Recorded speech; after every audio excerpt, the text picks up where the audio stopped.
Gusto ko yung music na yan.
Good, beautiful Sunday. ladies and gentlemen. Welcome back to another episode of the HR Cafe. Usapang Trabaho, Pwede Ba Pa? We are at episode 146. Today is September 3.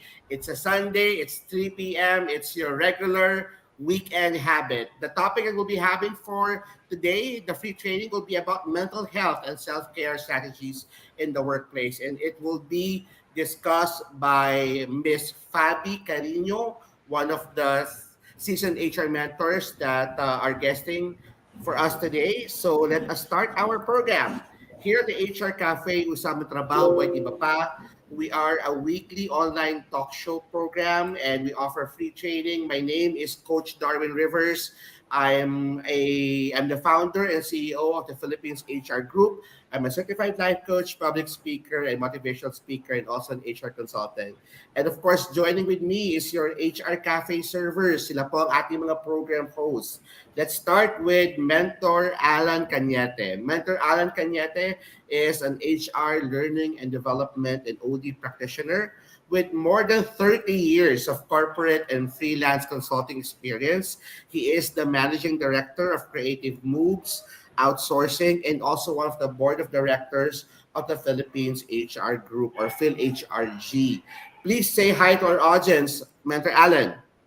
Magandang hapon sa inyong lahat. Isang maulang hapon at maulang linggo para sa lahat. At pinalalamig ng panahon na ito ang ating mga katawan at ulo. Tama-tama po, yung mga malalamig ang ulo, sakto yan sa ating topic ngayon. It's mental health. So, dyan lang po kayo and let's learn a lot from our speaker today. Of course, we also have our two ladies na talagang na-miss namin. We have Mentor Rona Del Ferentino. Mentor Rona has more than 20 years of HR practitioner experience working in different local and international companies. She is the president and CEO of Approach Social Geekers. She's a known public speaker and an HR consultant and one of LinkedIn's top 100 Filipinos to follow. Mentor Rona, na-miss ka namin. Hello, hello. Yes, hello everyone. Na-miss ko rin po kayong lahat. It's good to be back. And tulad nga ng sabi ni Mentor Alan, it's a very rainy Sunday afternoon. Appropriate para sa ating topic for today. Coach Dar? And of course, we also have Mentor Tina Koang. Nakasama ko yan sa Singapore. Mentor Tina is an operations and HR leader with Bro Local and offers his experience. She's a general manager for retail company. And soon, mag-o-open po siya ng isang food and beverage company also. She is well known as for her blogs, tinainmanila.com. And she's also LinkedIn's top 100 Filipinos to follow. Mentor Tina, kumusta? Kumusta? Maayos naman. Thank you for the warm introduction and we'd like to welcome you to the HR Cafe.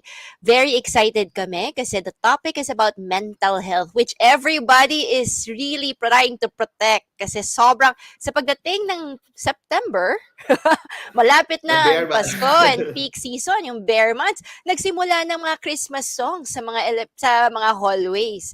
So as we can see, even though the year is almost ending, the work is also never ending. So, talagang napaka maganda na nakapag-join kayo lahat sa HR Cafe. Again, please leave your name, where you are in the Philippines, your company name so we can give you a shout out to the show. And sa ating early bird, si Miss Mary Caballero, sabi po niya, hi coaches, very interesting topic. Mental health is the number one issue need po natin to catch attention and care. Danny Rose Marciano is saying, good afternoon sa HR Cafe. Good afternoon to you too. And looking forward to more audience today. Okay, so let us proceed with our show for today. So for everyone who just tuned in, here at the HR Cafe, we provide timely news and updates. We also impart knowledge and experience that are value-adding and beneficial to our audience.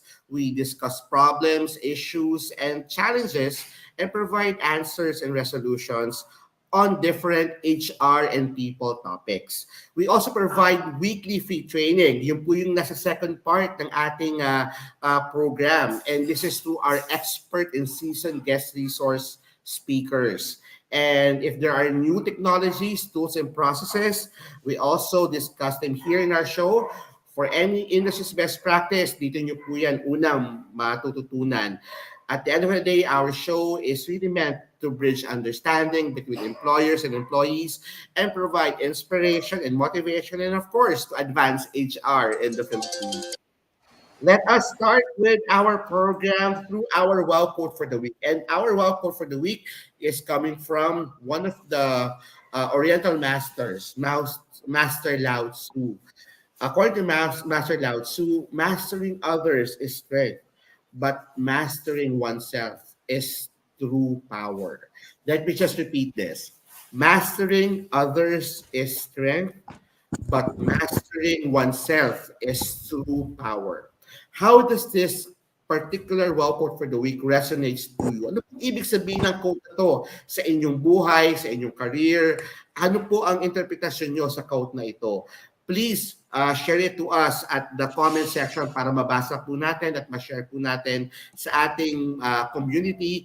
And of course, we'll start by asking our mentors. Let's start with Mentor Rona. Mentor Rona, from Master Lao Tzu, what's your thoughts on this? Mas ko naalala ko yung aking philosophy of man noong college. Correct. Diba? Philosophy 101. Oo, 'di ba?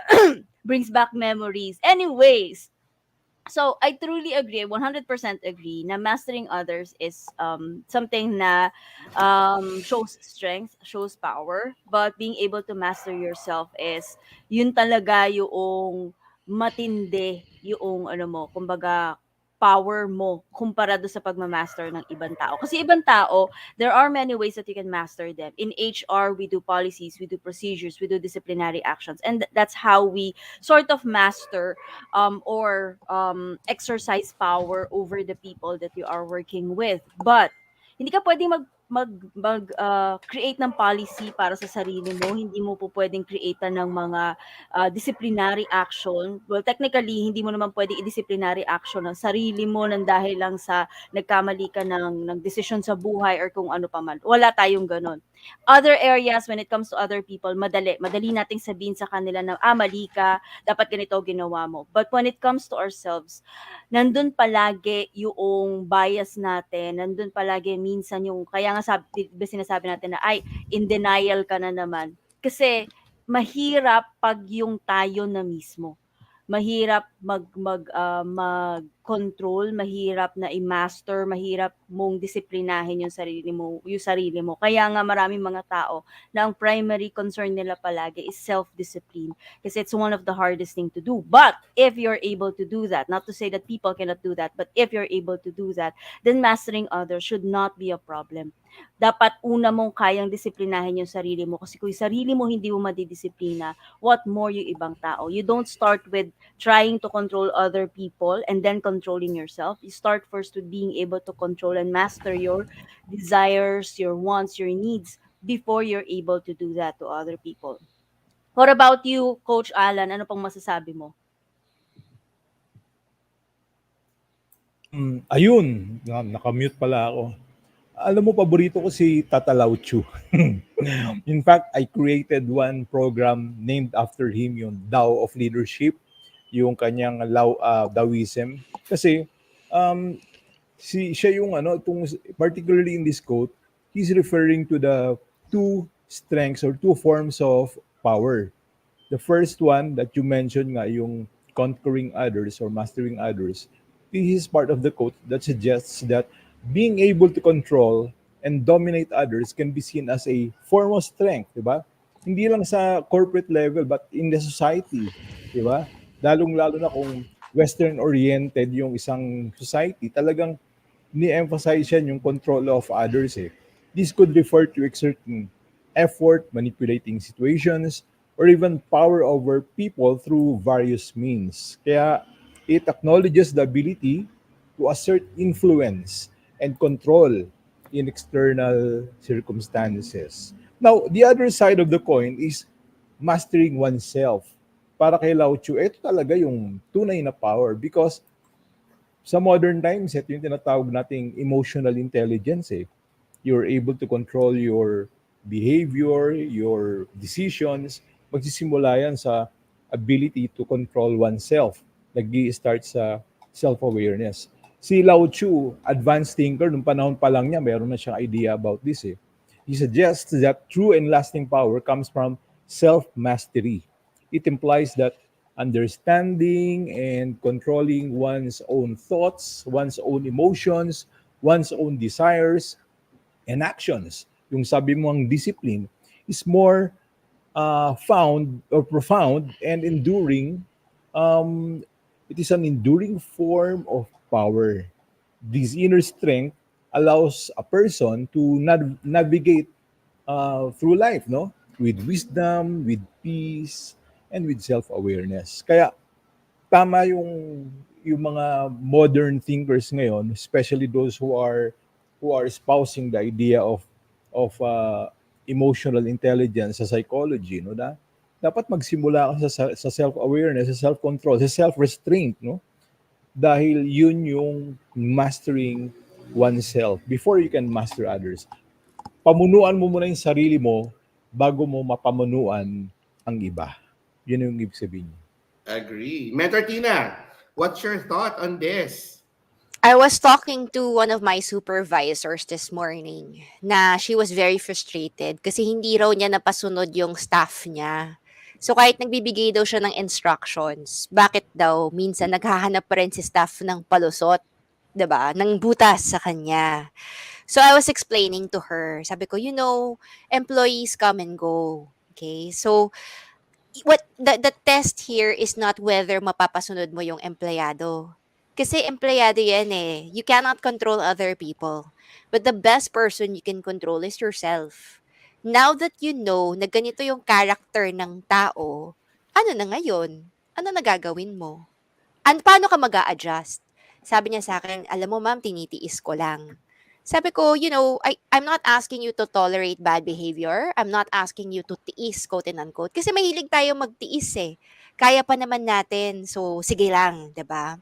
But I think that steps needed is number one, we have to recognize the true nature of our counterpart. Kasi if we can't read that, we always give a person another chance. So for example, yung taong nag-uutang palagi sa'yo, tas di nagbabayad, the fact na hindi siya nagbayad today means hindi rin siya magbabayad ever. That's the type of person that he is. Kasi kung gusto niya talaga magbabayad yan on time, on the payroll date. So the first step is you need to recognize the true nature of your kasama. When we do that, alam ko itong tao na to sinungaling. Itong tao na to walang konsiderasyon sa iba. The second part is, now that you know the true nature of your counterpart, you need to change yourself and master yourself to ensure that that other person follows your lead.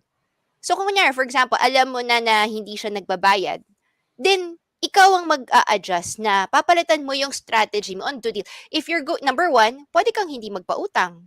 'Di ba? Alam mo naman di nagbabayad, papautang ka pa. And kung talagang magpapautang ka, you have to make sure that the person signed promissory note, dun kayo nag-meet sa barangay, to ensure safety guards na talagang mababayaran ka. With regards to people as well, if you know na lagi siyang late, either hindi mo siya i-assign sa opening shift, kasi kung malilate siya, malilate din yung store. But another way is, if you cannot change the person, terminate the other person. 'Di ba? Bakit ka magtitiis? So I think the quote here is, we try our best to change other people, but the person that we should change is ourselves. And we have the chance to learn and improve the way we manage others and the way we manage ourselves through time. Kasi sa atin, we don't actively do that. Titiis tayo is very passive. But by continually finding a way to learn and to be better ourselves, then it doesn't really matter sinong dumaan sa buhay natin. Kahit sino pa naman yan, carry natin. So I think that's a mental thing. And that's, I think, diba sa HR, we went to the Tech HR conference. We met a lot of very, very talented, very good HR directors. And one thing they all have in common, they're very good in mastering themselves and changing themselves through time. So while ibang lahat ng tao, new graduates for example, pumapasok sa isang company, pero never sila gumaling. Etong mga HR directors, for some reason, kahit ang babata nila, mga early 30s, may mga master's degree na, nagtitake na ng certifications, are always improving themselves. And they get better at their jobs, regardless of age, gender, or industry. Because ganun yung mindset nila. Every single day is an opportunity to learn something new. So 10 years later, pareho pa rin kayo, pero siya nag-improve na. And I hope this is something that we can learn. How about you, Coach Darwin? Alam mo, unang-una, first week pala ng September, ang deep na lahat ng mga sinabi ninyo. Kaya, ang idadagdag ko na lang is this. For me, mastering oneself is very important, but you have to understand it. It's a lifelong journey. It's not. It's not instant. It's really a lifelong journey. And one thing I've learned from my teachers, my mentors, is that when you mastering oneself is also part of attainment of your goals, of your dreams. Kasi if you master your emotions, if you master your thoughts, if you master your reactions, if you master how you put into words your thoughts or how you speak, it will all align into mastering oneself. Iniisip ko kanina what would be the best way to provide an example. Lahat tayo kasi 'di ba nag-undergo ng different emotions. And pinakapatid dito is either anger. Pag galit ka sa tao, galit ka ka relationship mo, galit ka sa kaopisina mo, or kaya galit ka sa kamag-anak mo or sa kaibigan mo. Ang nasaktan kasi talaga ikaw. Kasi ikaw yung ikaw yung nagpupuyos yung galit eh. Ikaw yung napapaloob doon sa emotion of anger. But if you understand where is this anger coming from and how you're able to kumbaga change that anger and to be more constructive or to change your situation para hindi ka magalit, 'di ba? Doon papasok yung mastering oneself. If you're in a position that maraming empleyado ang nagpo-post sa Philippines HR group, yung sinasabi nila na tawag dito, nakakaaway nila yung mga manager sila, nakakaaway nila yung mga supervisor sila, mga ka-office mate nila. Ang una mo dapat tatanungin, bakit? Bakit ka nandun sa sitwasyon na yun? Are you attracting not only the people but the situation? If you're attracting the situation or the people, why are you attracting that kind of situation in people? Then you need to change something within yourself so that instead of attracting negative thoughts, negative situations, negative people, you try to attract more positive situations and positive people in your life. So yun lang masasabi ko. If you master yourself, it's a lifelong journey. But if you master yourself, it's very worth it. Because each and every problem, each and every challenge that you will have, magiging madali lang to if you master yourself. Napakarami nating mga nanonood ngayon na nagko-comment. Pakibasa naman, Rona, para sa iyo to eh. So, yes. Yes. Sorry. Sumasapit ang lalamunan. Ayan. Pero oo, marami tayong mga nasa comment section natin right now. We have Danny Rose Marciano, good PM, HR Cafe. We have Miss Carmelita de Guzman, good afternoon, watching from Cavite. And we also have Joanne Badango Holgado, who's watching all the way from Cabuyao, Laguna. We also have isa sa ating mga members sa Philippines HR group, very active, D. Angkot, watching with my DepEd partner in Dasmariñas, Cavite. Hello, mentors, Kuya Da, Ate Tina, Ate Rona, and Kuya Alan. And also to our guest. Managing thyself is the beginning of leadership. Listening proudly while cooking. Ayan, yan ang pinakamagandang example ng multitasking. Ayan. Jasserov also said, hi, Sir Alan. And then we also have isa sa mga masugid nating taga-subaybay, Jem CC. Hi, HR coaches and mentors. Glad to see you're complete again. We're also glad na kumpleto kami today. Watching from Bulacan, quote for the week, mastering oneself is knowing personal strength and acknowledging weaknesses, converting it to competencies that could help understand complex creature. Ayan, tunay naman yan. Okay, so yung iba po nating mga manonood, if meron po kayong mga gustong batiin, and if you also would want to share yung inyo pong thoughts about our wow quote for the week, punta na po kayo sa comment section and let us know what you think about it. And Go also start? feel free to tag your friends and share it to your network para mas marami pong tao ang makapanood at makapakinig ng ating discussion. By the way, gusto ko lang i-share ito mga mentors. I was at the launch of the top 100 Filipinos in LinkedIn yesterday. And it's a really varied group composed of not only HR but people leaders, startup entrepreneurs, mga teachers and whatnot. Alam mo, ang daming lumapit sa akin at ang sabi sa akin, alam mo sir, napapanood namin kayo lagi pag Sunday. So nanonood talaga sila ng HR Cafe at talagang it really, alam mo yun, it really warms my heart to know that what we've been doing for almost 3 years or more than 3 years na is something that people is learning and getting value from. So as proceed, HR question for the week, nako, makabagbagdamdaming question to kahapon. Can an existing DOLE or NLRC case filed by an applicant to his previous employer be grounds for not being hired into a new company? So just to give you context, may nag-post po sa Philippines HR Group, sasabi lang po siya, hindi naman siya nagra-rant. Sinasabi lang niya na feeling daw niya kaya siya hindi na-hire kasi meron siyang existing DOLE case, NLRC case na final against his previous employer. At tinatanong niya, pwede ba yung maging grounds para hindi siya magkaroon ng trabaho? Karapatan naman niya na mag-file ng case against the former company that he belonged to. What are your thoughts there? Let's start with, of course, the entrepreneur among us. Tina, sa ikaw muna. Kasi ikaw ang talagang nasa business sa amin. Do you want to save the Miss Universe answer or the honest answer? Kasi, ganito lang, hindi pa kayo employee. When you apply to a company, you're technically not yet an employee.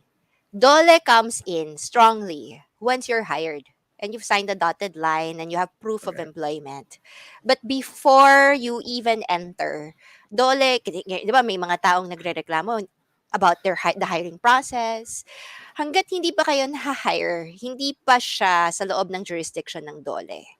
So the honest answer is, to all the companies and business people that I know, once they are aware din na nakapag-file na ng isang labor case, yung isang employee, they're very worried in hiring that employee into their company. Kasi they're very afraid na if nireklamo mo ang ibang company, then baka may tendency ka maging mas sensitive and will also commit the same behavior within that company and to encourage everyone to also file a case against their employer kung sakasakaling hindi ka masaya. Okay? So, maraming mga HR ako nakausap na parang nalaman pala nila after the fact, after na na-hire nila, after na na-DOLE sila, na multiple times na pala nag-DOLE yung employee na yon sa iba't iba niyang company. So, it's really a habit just for the employee to get paid a higher amount. So, ginagawa nilang way to earn money. Ang pumasok, makigulo, magdole, tapos dun sa mediation, hingi ng malaki. Ang joke nga namin mga employer, 20. Kasi every time may magre-reklamo, 20,000 minimum ang hingi dun sa mediation, regardless of offense, you know. So the honest answer is many employers are worried of hiring somebody who've complained. That doesn't mean they don't. I've hired my HR before complained in DOLE. I still hired her, right? But they're just worried kasi they want to know first kung bakit. Kasi may dalawang type of complaint. Number one is yung talagang legitimate. if the company was erroneous, talagang merong toxic siya, talagang illegal yung ginagawa niya, 10 years ka na pala sa company, tapos ito terminate ka lang, walang due process, tas wala pang separation pay. I strongly believe these are the cases that must be addressed in DOLE and NLRC, especially when you've exhausted all efforts and still hindi ka pinapansin ng company kasi wala naman, hindi ka malakas, meron silang kakilala sa DOLE. I think you really should complain. But for example, yung final pay mo, na-delay ng isang linggo, alam mo yun, parang nilipat ka from one branch to the other, even though isang sakay lang or parehong sakay. Or for example, parang pumasok ka, tapos nag-awol ka, tapos tumakbo ka kagad sa DOLE, tapos nagsabi na tinerminate ka, which is hindi naman totoo. I mean, and recruiters can assess if the complaint is truly valid or not. If we find out that the complaint that you have is not valid at all and is not based on legal grounds, we will definitely not hire you because you're not the type of employee we want in our own company. And I think that's our right as management because we've spent so much time and effort in creating a culture within our employees na lahat ng tao masaya nagtatrabaho, walang nagrereklamo, everyone's working and everyone thinks it's fair. Tapos papasok kayo isang tao, magsusulsol. You know, I'm sorry if we protect the ones that we have hired and we've taken care of versus the one person na hindi pa namin na-hire at magbibigay lang ng problema sa company. So the answer is, many companies will not hire you if you've lodged a complaint, especially if that complaint has no legal grounds. However, companies do hire when they strongly believe you've been wronged. 'Di ba? Kasi if you're a good company, tapos may nakita kaming bad company, tapos alam namin inapi ka, we will actually even consider you more kasi we want to show you what a good company is. 'Di ba? It's not ano. Pero if lagi kang nagrereklamo, yung masyadong mabilis magdole, be very careful kasi we can usually sniff that out during interview. We don't need to background check in dole. Malalaman talaga namin, masasabi mo talaga sa amin yon. And once we find out that you lied, kunyari hindi totoo, tapos tinago mo, we can terminate you kasi probationary ka pa naman. So I think, I mean, that's the honest answer. I think it's a question also, kunyari for example, 'di ba, kunyari may away sa bahay, tapos may mga taong tatakbo agad sa barangay. When you escalate your matter to a third party, that's where people draw the line. Iba yung away na mag-asawa and iba yung away na sinama ang buong komunidad. We keep our bad laundry inside and as much as possible we deal with each other because we have an employee and employer relationship. Only if wala na talaga, then you escalate. Pero before that time, try to deal with it sa HR and sa company. Kasi even if nagreklamo ka, you will need to also prove that you've exhausted all efforts. So it will also help you win your case against the company. Ayan. So next, kayo po, Sir Alan tsaka Ma'am Rona. Rona, what's your take on this? Naku, naka-experience na ako ng ganyan. Yung serial DOLE case filer. Meron kami Ano yun, di naging ba? If I remember correctly, parang a few years back, it was actually posted in one of the known sites. Parang kasabi sila na meron talaga mga employee na palipat-lipat lang. Oo, meron talaga. Tapos hahanapan ka ng Butas. ng butas. Tapos Correct. magka-file, tapos dahil sa company, hindi sila ganoon ka-aggressive na kasi nga, 'di ba? Mas mahal pa yung magpatuloy ng case sa DOLE kaysa magbayad na lang. So nakakita sila opportunity for them Correct. to pay. So Rona, what's your Correct. take on this? Na-experience ko na yan. So, meron kami nag-employee dati na serial DOLE case filer. Nung chinek namin yung background niya, meron na siya mga final na case dun sa kanyang mga previous employers. Ano din ito ha, bukod sa pagiging serial DOLE case filer, ano din siya, serial na BPO trainee. Yung alam mo yung magte-train lang, and then aalis na din, and then they would Iiwan file a na. case. Ito kasi yung kasagsagan ng uso pa, yung hiwalay ang training period doon sa probationary period. Agree. So yon, so talagang May butas yun. minmaximize. So minmaximize nila yon. And since some companies do not want the headache of going through all of this process, they would pay out the person para lang matapos na, settle na kagad sa conciliation mediation pa lang. Or if the lawyer and the HR is not that strong. And this is the reason why we always say get a labor lawyer, not just any type of lawyer. Para ding medicine yan. You don't get a cardiologist for something that involves your lungs. You need a pulmonologist for that. Same is true with law. You need a labor lawyer for labor cases, not a corporate lawyer for labor cases kasi sasabit may chances na sumabit kayo diyan. So, ang ano ko dito, ang stand ko palagi dito, ako as an employer, I would, very similar to Tina, I would be very wary of people na ang first instinct nila is to file a case with DOLE. So if they are serial filers, if they say that they have a pending case with DOLE, and upon checking, and totoo yung sinabi ni Mentor Tina, a good recruiter can sniff this out during the interview process. If I see that the basis for the case was very weak, or yung tipong hindi naman nag-exhaust ng kahit na anong effort, tumakbo na lang bigla kay DOLE. Or if I think na yung reasoning niya is not valid. Kasi minsan may mga employees na tatakbo kay DOLE just to seek guidance. Ito namang si DOLE, biglang sasabihan na mag-file ng case. So, may mga ganong kaso din. May So, ganun.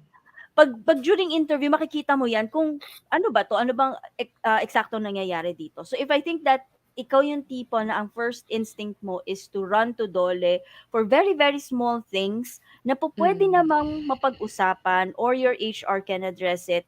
Or if, for example, kasi maliit, may nag-comment dun sa post na yun maliit lang ang mundo and oftentimes the HR would hear it from another HR or the HR would hear it from the labor arbiter themselves. Or whoever is the lawyer, dahil kakilala pala nila, nabanggit, uy, parang si familiar to, tapos malalaman na, ito pala yung kaso na yan. You know, word can get around. If nakikita ko na wala talagang basis, then, most likely, I will not hire you. Pero pag sinabi mo sa akin kagad during interview na, meron akong pending case, ganyan, ano pa lang yun, kumbaga, uy, bakit kaya? Hindi kagad ito yung 100% na, ayoko kasi meron kang pending case. It all depends on the reasoning Hindi ko nakikita na yung existing case is 100% hindi ka mag-hire. Tulad nga ng sabi ni Mentor Tina, di ba? It all depends on ano ba yung details. And even with anything else naman in Philippines HR group, we always say na it all depends on the details kasi. So kung ikaw talaga namang pinahirapan ng previous employer mo, kami mismo magsasabi sa'yo, go, tama yan. Pero kung na-delay lang pala ng 1 week yung iyong final pay, tas ang first instinct mo is tumakbo kagad kay DOLE instead of asking your HR, then most likely I will not hire you because I see that you're the kind of person, para kang US Karen, na tipong makanti lang ng konti, exage ka na kagad mag-react. That's how I see it. What about you, Mentor Alan? Okay. Si Ma'am Tina at si Ma'am Rona, they're both saying na kung masyado namang sensitive ang employee at takbo agad sa DOLE sa mga malilit na bagay, that will create a bad impression on the employee na maaring maging tatak niya na yun, ano? Hindi man siya blacklist, pero during a very good pre-employment interview, lalabas yan, madudulas ka eh. And the prospective employer has the right to investigate by checking this on the authorities like DOLE. But pwede nila i-check yung validity ng case na mga sinasampa mo noon. Ano? Now, ako naman, ang tingin ko dyan, there will be some cases na pwede ring maging cause ito ng discrimination. Baka kasi sa sobrang praning naman ni prospective employer, hindi niya muna tingnan ano ba yung naging case ng batang ito. Kahit na valid yung case, hindi, kahit na valid yan, pwede niyang gawin sa atin yan. Huwag naman, kasi discrimination naman yon. Baka naman yung kanyang talagang kaso ay talagang sobrang pang-api, sobrang violation ng kanyang workers' rights, normal lang na siya ay magreklamo. Kung sakali nga na merong legitimate reason for the person to file a case. So, yung non-discrimination clause is very important. The Labor Code of the Philippines and other labor regulations protect employees and job applicants from discrimination. Kaya rejecting an applicant solely because they have filed a legitimate labor case against their previous employer can be considered discriminatory. Remember, they have the right to redress. And um, kung mahusay ang ating pre-employment process, employers should conduct a fair and objective hiring process that considers an applicant's qualifications, skills, and experience. Huwag yung personal biases ang mananaig dahil lang merong siyang ginawang labor case before na kung tutusin ay legit naman. Okay, so the validity of the case is very important. Kaya silipin natin yon. And yung confidentiality nga pala. Remember that very confidential yung mga cases na to. If ever we learned about this, hindi na rin to kailangan pang siguro ipagsabi, no? And let other employers discover ano ba talaga nangyari. Kasi yung kung ipagsasabi mo to sa mga kaibigan mo sa iyong social club or tulad dito, pagsasabi mo sa mga kasama mong mga kaibigan mong HR, nako, wag niyong hiring yan kasi ganito yan. Remember that the information regarding an applicant's labor case should be treated with confidentiality and should not be shared with other people, with other fellow HR kung kinakailangan. Hayaan mo na sila madiscover ito kasi baka bias mo lang yan, mali pa lang interpretation mo.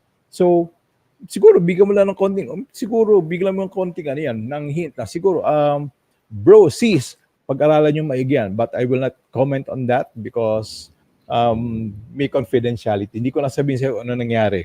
Pag-aralan nyo na lang. It's for you to find out. Something like that. Yun lang yung yung tingin ko dyan. That's my take, sir. Okay. Now for me, I would first highlight yung sinabi ng isa sa ating senior mentor at my own mentor also, si Ma'am Daisy Lacuanan. Sabi niya dito is, filing a case against a previous employer should not be grounds to discriminate an employee from being hired as it is within their rights to do so. However, employers may consider this as a red flag when hiring for fear that the same thing will be done by the candidate to the hiring company.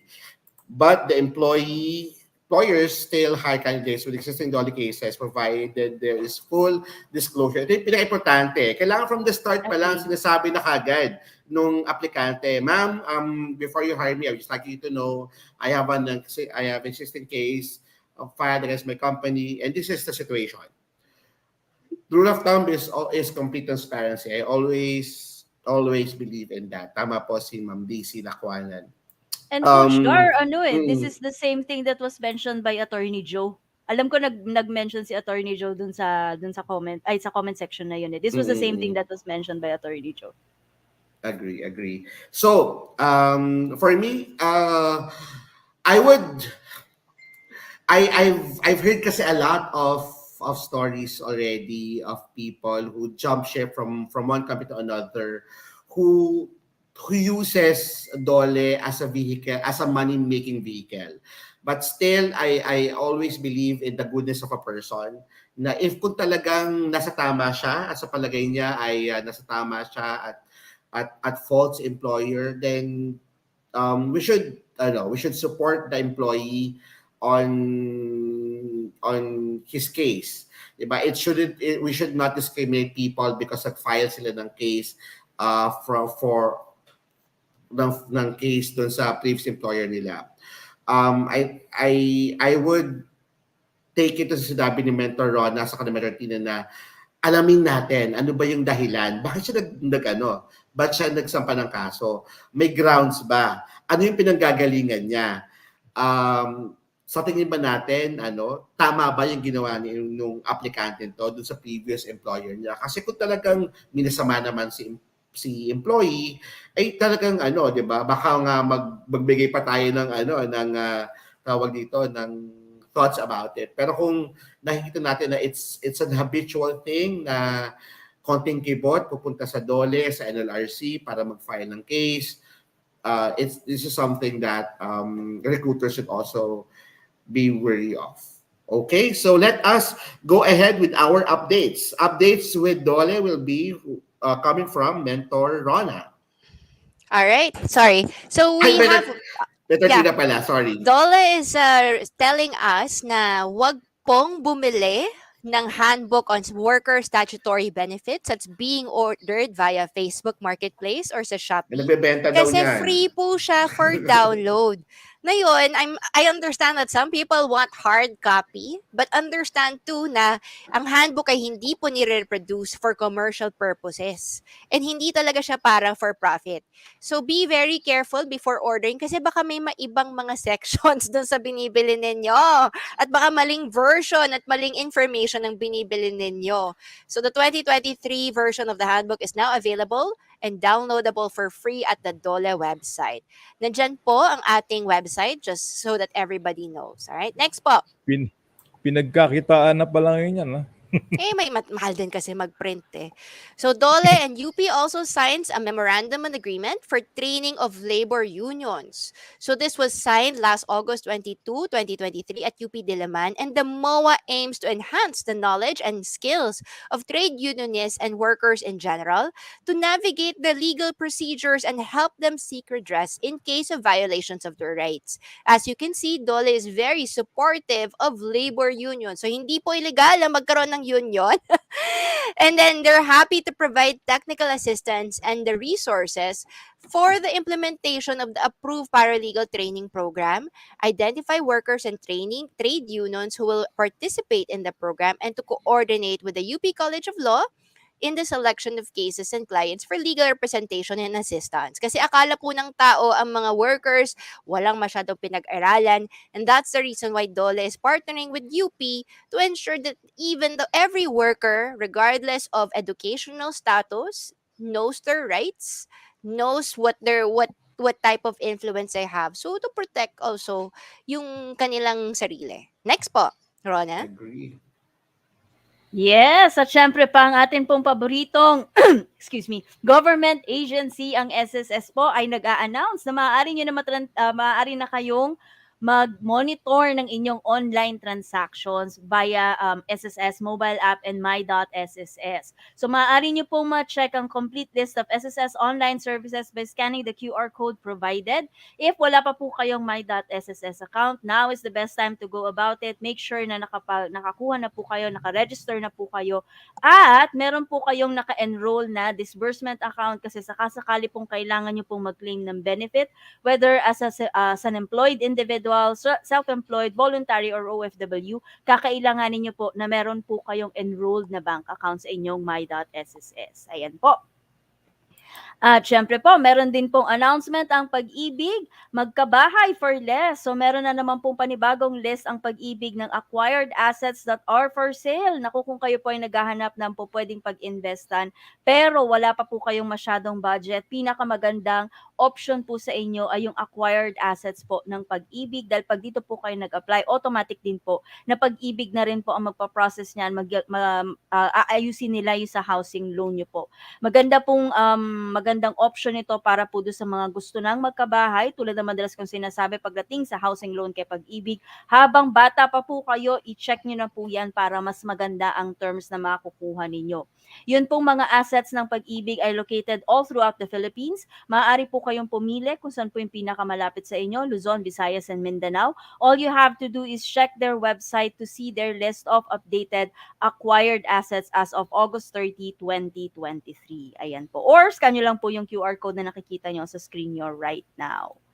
Okay, at syempre pa po sabi rin ng Pag-ibig, napakasaya po ng kanilang, napakasaya ng kanilang taon, pasukan na.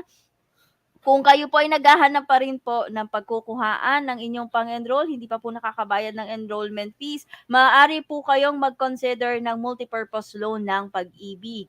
Yaan po ay madali po kayong makakapag-apply. Sa totoo lang po, si Pag-ibig ay malaki po ang na-release na nila na loans ito pong taon na ito. At bilis po ng application kay Pag-ibig. Although mas mataas ang interest rate ng few percentage compared kay SSS, si Pag-ibig po kasi ang ginagamit po nila ay ang inyong 80% ng total accumulated value po ng inyong savings. So technically, pwede po na mas malaki ang may loan nyo kay Pag-ibig kumpara kay SSS. Kung kayo po ay nag-iisip na mag-loan kay Pag-ibig, pag matagal na kayong member, that's the best time to take out a loan. Wag po yung bago pa lang kasi maliit pa lang yung inyong total accumulated value. Pag matagal na po kayo, yan yung talagang malaki na yung na-save ninyo. So malaki na rin po yung maaari nyong i-loan kay Pag-ibig. So announcement po ng Pag-ibig as of August 9, yung kanila pong na-release na po sa mga members na nag-take out ng loan is about 3.61 billion na po to Wow. aid 134,140 members. Very active din po ang Pag-ibig sa pagsisingil ng kanilang loan. So pag meron po kayong employee na nag-file ng loan, i-send po ng Pag-ibig diretso sa inyo bilang mga HR yung pong statement of account para mabayaran po yan. Okay? Mm. Ayan. Okay. Para naman sa PhilHealth, eto, wala na raw dapat bayaran ang mga lifetime members dahil sagot na kayo ng PhilHealth. Ano ba yung lifetime members? Ito po yung mga 60 years old pataas. So, Medyo malayo pa tayo dyan, Alan. Malayo pa. Ang qualification para maging lifetime member, dapat 60 years old at pataas para sa retiradong SSS at GSIS member or self-paying member. Sir Darwin, nakukonsensya ako, aminin ko, pasok na ako rito. Anyway, survivorship pensioners ng SSS bago mag-March 4, 1995. Personnel ng AFP, PNP, BJMP at BFP. Tapos 55 years old para sa mga retiradong underground mine workers na miyembro ng SSS. Paano isumite ang mga sumusunod sa PhilHealth? Unang-una yung pinunang PhilHealth member registration form. Pangalawa yung senior citizen ID o anumang valid ID na may petsa ng kapanganakan. Meron ako niyan. Dokumento nagsasaad ng kabuang kontribusyon sa PhilHealth gaya ng service record o certification mula sa employer at iba pa. Then 2 pieces ID, 1 by 1 photo pala, hindi ID, photo. At inyo pong ma-apply na itong lifetime members. Alright, other benefits, pag ikaw ay membro ng PhilHealth, ma-enjoy mo yung tinatawag na inpatient benefit, outpatient benefits, PhilHealth konsulta, Z-benefit packages, sustainable development goals related. Yun. How? Just call back channel 0917-898-7442 o kaya i-text ang PHIC callback space mobile number of Metro Manila o kumontak lamang po sa lahat ng mga pinakamalapit na PhilHealth Center sa inyong residence or opisina. At Bago pa po magtanong yung mga kapwa natin HR, uulitin ko lang po yung sinabi ni Mentor Alan 60 years old na retired na SSS member kasi baka meron po kayong employee na 60 years old at itatanong nyo po, meron pa ba silang kailangan i-deduct sa kanila na na PhilHealth contribution as long as employed pa po, may deduction pa po yan. Pa. Yan.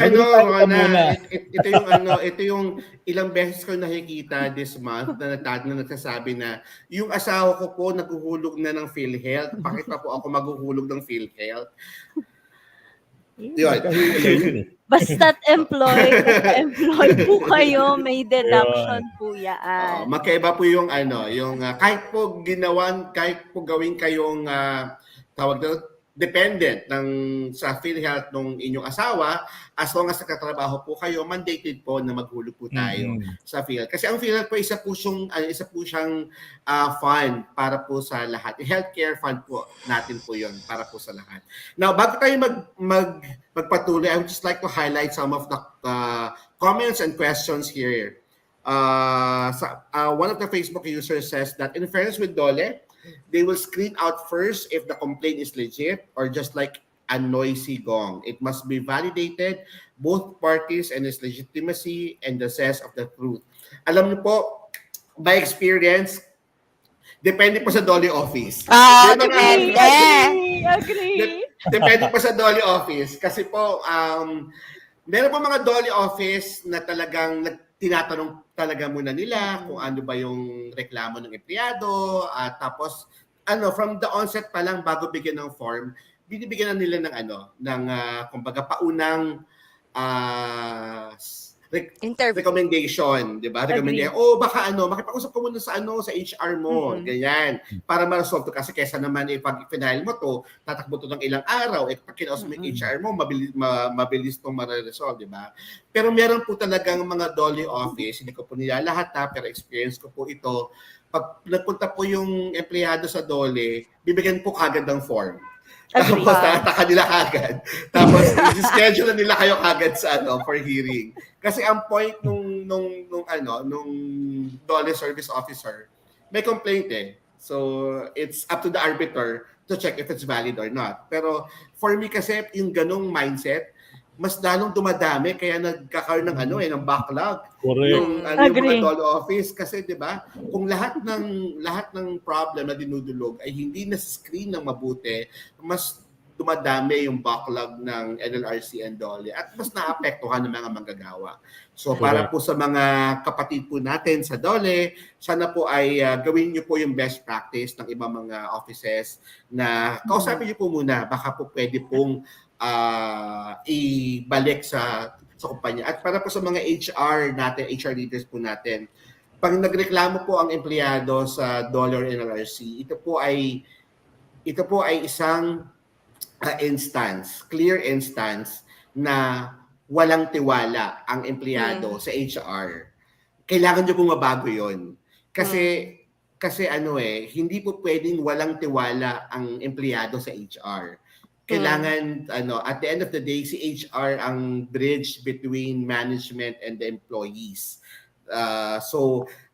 Kung meron mang concerns ang mga employees, dapat kay HR talaga siya tatakbo at alam niyang matutulungan siya ni HR. Kasi pag tumakbo siya externally sa Dole at NLRC, ibig sabihin may problema kayo in terms of your communication, in terms of your processes, or whatnot. Ito yung sinasabi ni Mentor Tina kanina. You do not hang your dirty laundry outside. If you have issues within the company, resolve it in the company and make sure that it's a win-win for both parties. Yun. Okay. Tapos, meron din po dito na nagtatanong ito para sa ito mga mentors. Paano po ma-check kung ang aplikante ay may pending case o nag-file ng pending case sa Dole? Huwag niyo pong i-check. Bawal po.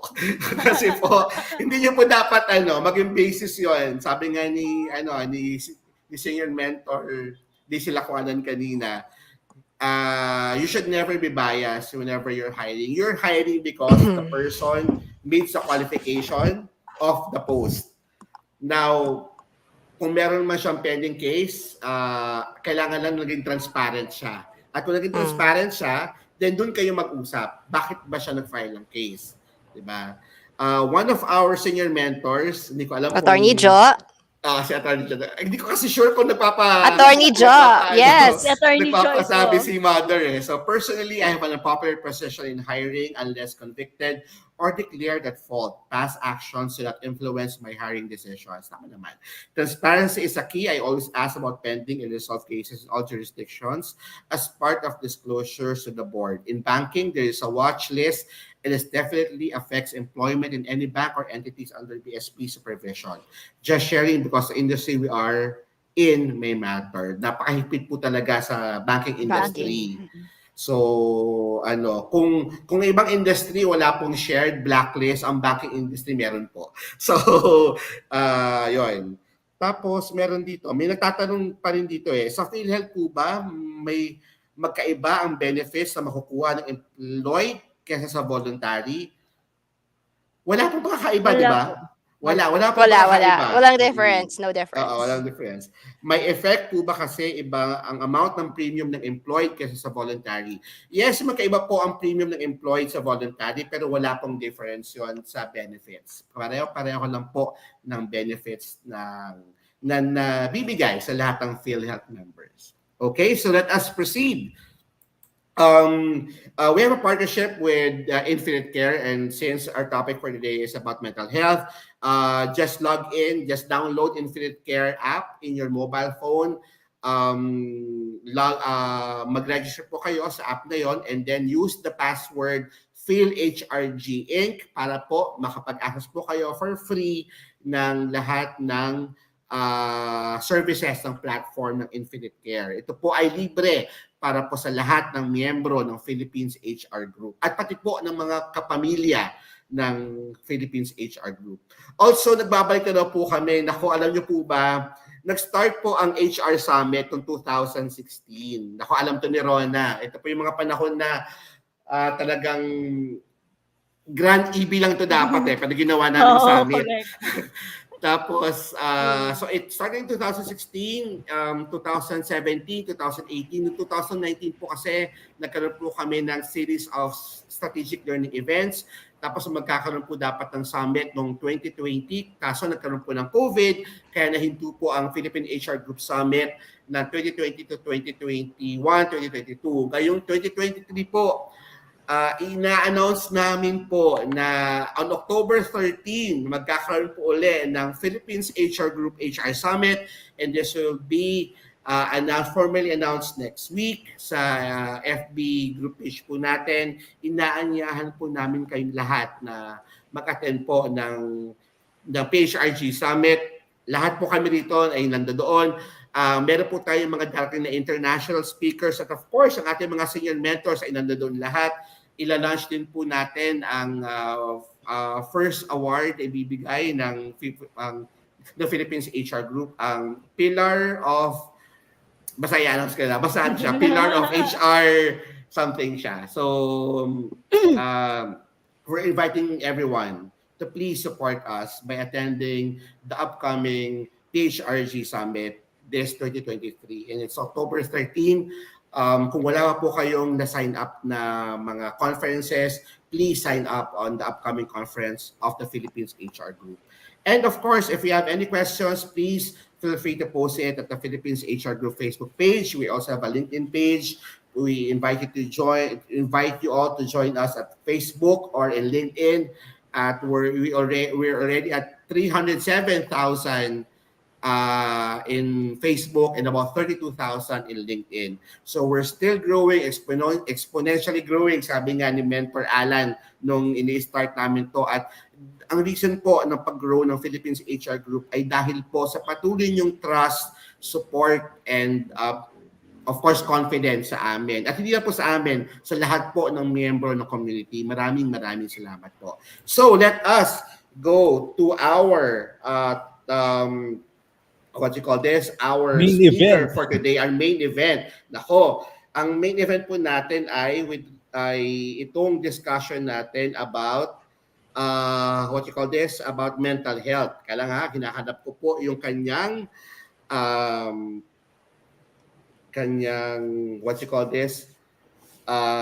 para ma-formally introduce ko siya. Sorry naman, biglang nag-ano ang aking naghang ang aking cellphone kaya hindi ko siya ma-introduce. Live po kasi tayo ngayon. Okay, ito na. Our main speaker for today for our learning event is Miss Fabi Carino, and she is a certified learning and development professional and also a certified professional in human resource. She is a multi-awarded human resource and training professional, a top-notch HR thought leader, LinkedIn influencer, and recognized international soft skills trainer, executive, life coach, and she has a mission to make an impact and transforms people's lives and career. She has received several distinct recognitions such as Top 50 Global HR Tech Awards and Top 12 Most Influential HR Leaders in Asia, Asia Pacific's most innovative training and development leaders by the World HRD Congress, the Philippines top training and development professional, most fabulous training and development leader. She was also chosen as top 100 most influential Filipina on LinkedIn in 2021, and also one of the top 100 inspirational Filipino women in 2022. She is part of the top 100 Filipinos on LinkedIn, and she's recently been nominated for the Best Wellness Coach for 2022. Miss Fabi Carino is an HR head of a shared services BPO company and also a professor of the ASEAN Institute of Management, Executive Education, and Lifelong Learning.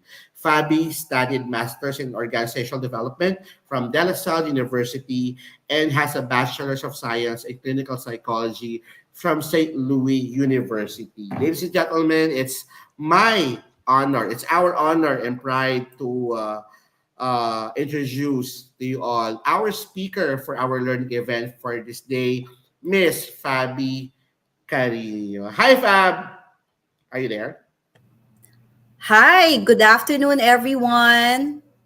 Good afternoon. Good afternoon. So, Fab, we will, siguro, before we start, can you give us a brief background muna? Paano ka nag-start as HR?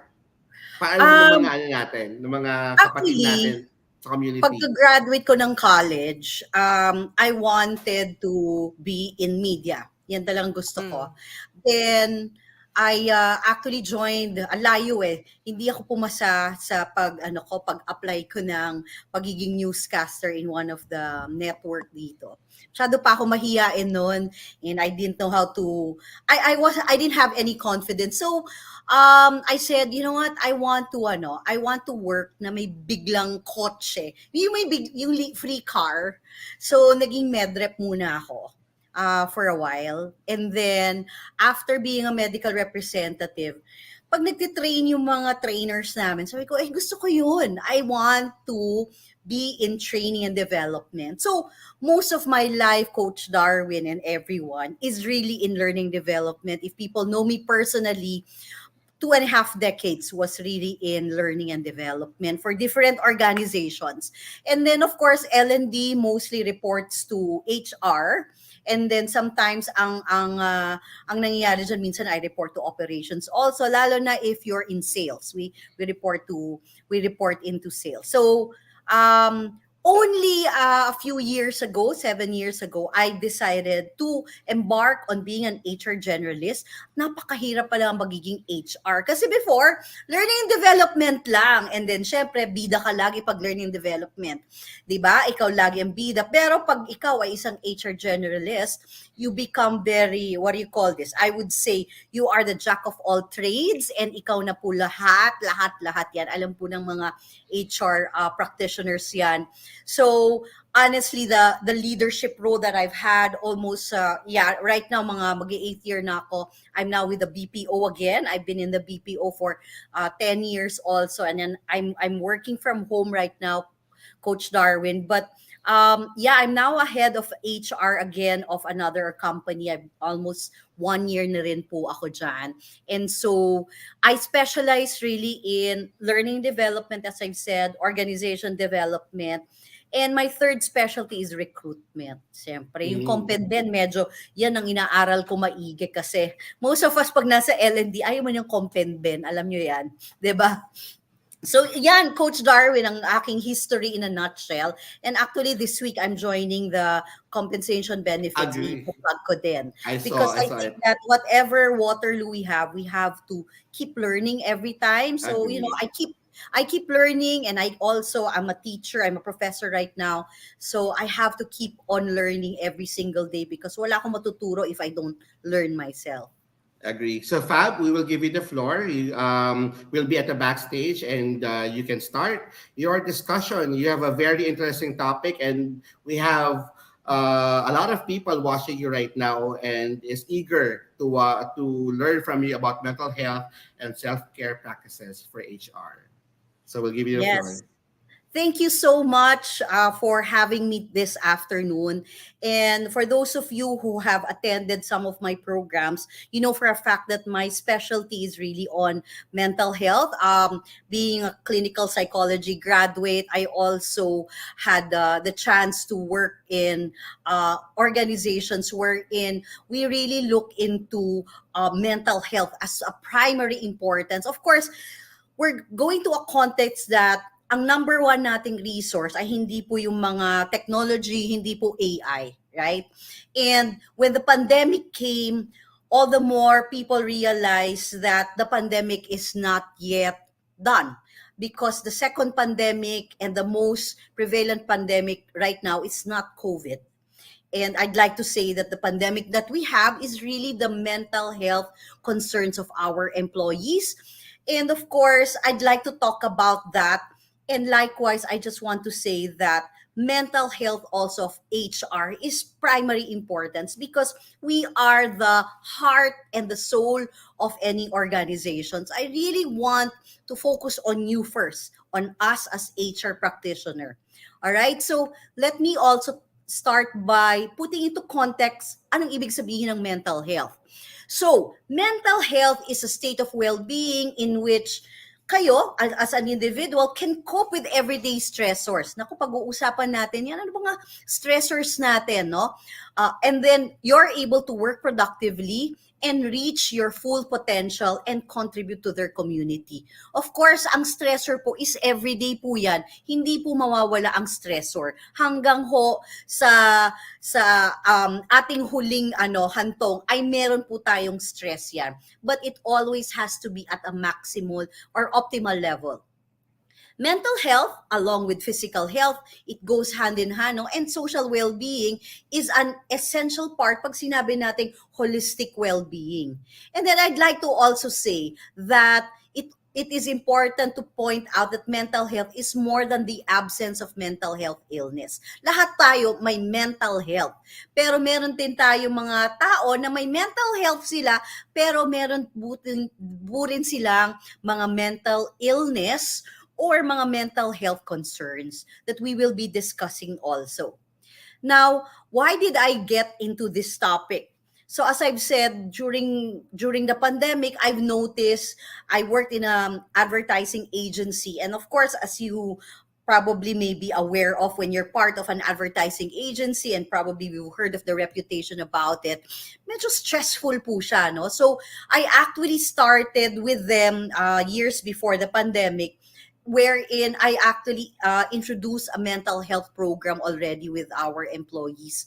I started with only 15 people attending my program out of the 500 employees that we have, but eventually that actually garnered more popularity and effectiveness from people. So nagkaroon kami ng monthly program. And going back during the pandemic, mas lalo na, no? I noticed ako myself, you know, as a human being, we're all human beings, HR, you have to know that. Hindi po tayo superwoman kahit na we think that people regard us as a superwoman and the solution provider of everything. I just want to say that I went through my ups and downs of mental health.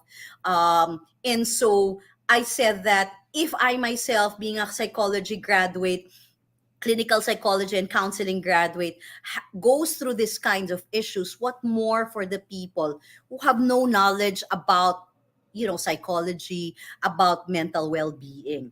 So I want to give you some facts on the mental health at the workplace, which covers also the HR, no? So in general, sinasabi dito, 1 out of 5 individuals get mentally ill in a year. And maybe we don't even know it. Some people keep it, and more so for the men, no? Men are very quiet, or they would rather not talk about the issues that they go through. But actually, there are more concerns when it comes to male individuals in the Philippines. In fact, just to talk about some stats, no, there is around seven people out of 10 that would have mental illnesses more in males than females. And maybe I would say that mas marami tayong lalaki na nagkakaroon ng issues is because of our society that we were always taught that males are strong, they should be macho, hindi pwedeng umiiyak, hindi pwedeng pinag-uusapan. So, that pressure that comes with it, more so, also the stigma that goes with it, 'di ba? Pag sinabi mong, okay, I'm going to a psychologist, I'm going to a psychiatrist, until now I see a lot of people looking at mental concerns as a stigma. Ayaw pag-usapan or nahihiya silang admitin that they need help. All right? And then, of course, in the past years, you've heard about the great resignation, the quiet quitting. All of that is about mental health also. And of course, when there are mental health concerns, productivity at the workplace is greatly affected. Now, let me also talk about the stress levels. Actually, I was just researching that in terms of updated stress levels in the Philippines. This was the latest study that was obtained through Philippine Daily Inquirer, and the source was more from Gallup. And they say that more Filipinos, more than other Southeast Asian countries, say they feel stress a lot for the day. So tayo daw ang nafe-feel natin ang stress more than other countries. Secondary dito ang Thailand. Ang pinaka-least daw dito is Indonesia. Pero tayo daw ang number one na who feels stress at work. Do you agree to that, guys? Tayo ba ang pinaka-stress at work? Alright? So next is, let's talk about your profession, guys. No, our profession as HR professionals. HR Top's ranking is the most stressful professions in the world globally. So a comprehensive study was done by all our experts here. No, I think that what they did here, they also compared it to legal, retail, catering, leisure, IT, and healthcare. And to some degree, and most degree, rather, a whopping 79% of human resources employees reported unhealthy levels of job stress, making them the most stressed out profession.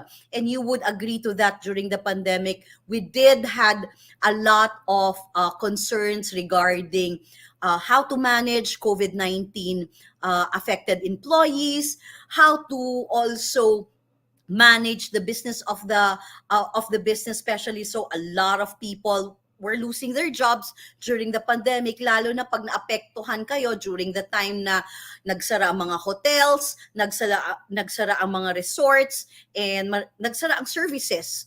And ilang taon nagsuffer, and until now, we're suffering the impact of the COVID-19. Until now, we're suffering the impact of it. And you would know for a fact, ang daming mga 30 years in the business na wala, na wash out ang kanilang mga savings, ang kanilang mga revenues, and they closed their organizations. And tayong HR, our role was to open, to recruit, but in the same manner, tayo din in charge of the most difficult part is actually letting go of people. I'm sure you've encountered that, especially if you came from organizations who were deeply impacted during the pandemic, and until now, we still have that.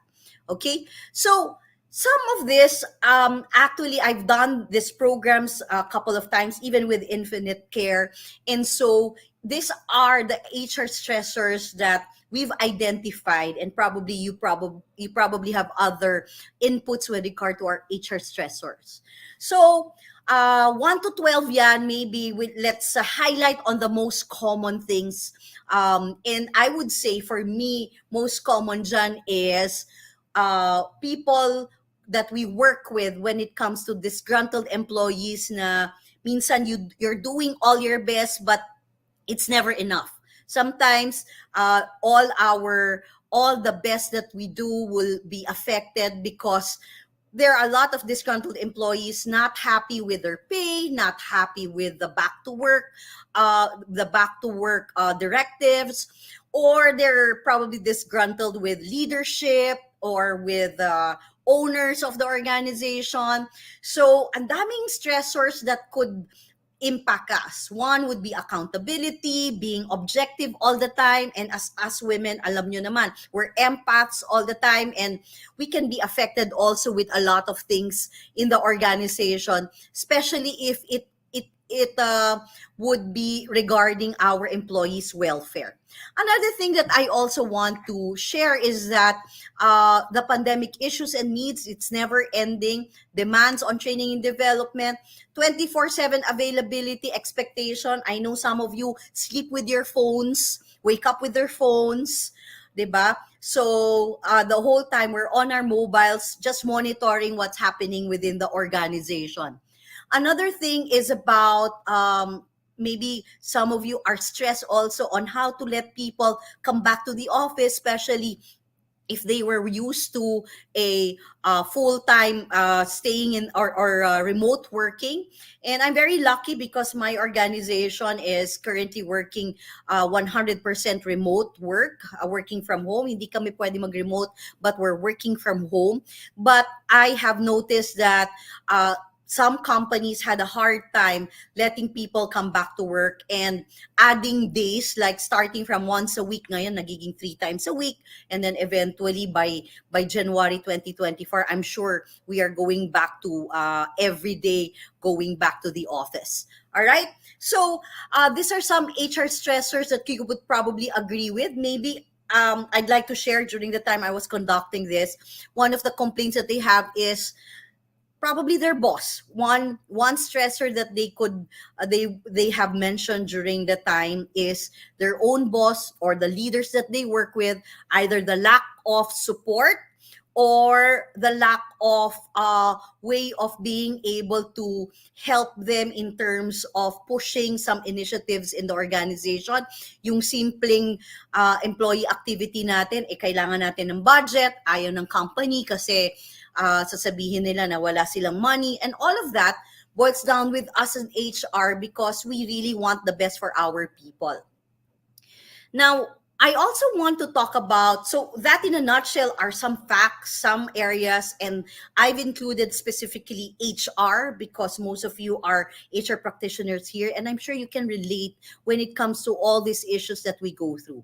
But I want to go through a brief overview regarding the different mental health states that you or your employees or generally everyone goes through, or people that you know of or our loved ones, no? So ang first term dito that I want you to remember is also what we call languishing. And this was actually a term that was coined by Mr. Adam Grant. And if you follow him on LinkedIn or you've read his books, he wrote about people going through yung steady lang. They're not happy, they're not sad, but they feel they're lacking focus, and they're generally in purgatory between mental wellness and mental illness. All right, so these are the kind of people who's trying to make it every single day, waking up and saying, okay, I can get through this, but at least they are in between.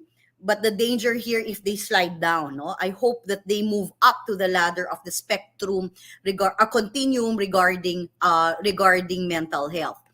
Another part would be emotional exhaustion. And this is a point where people would feel overwhelmed. They don't want to deal with life anymore, and they always feel mentally tired. And because of that, they feel that they have difficulty concentrating, and they don't have probably focus when it comes to work or difficult assignments given to them. Another word that, of course, you probably encounter is anxiety. And most people have anxiety. But of course, I want to say that there's a difference between anxiety and anxiety disorder.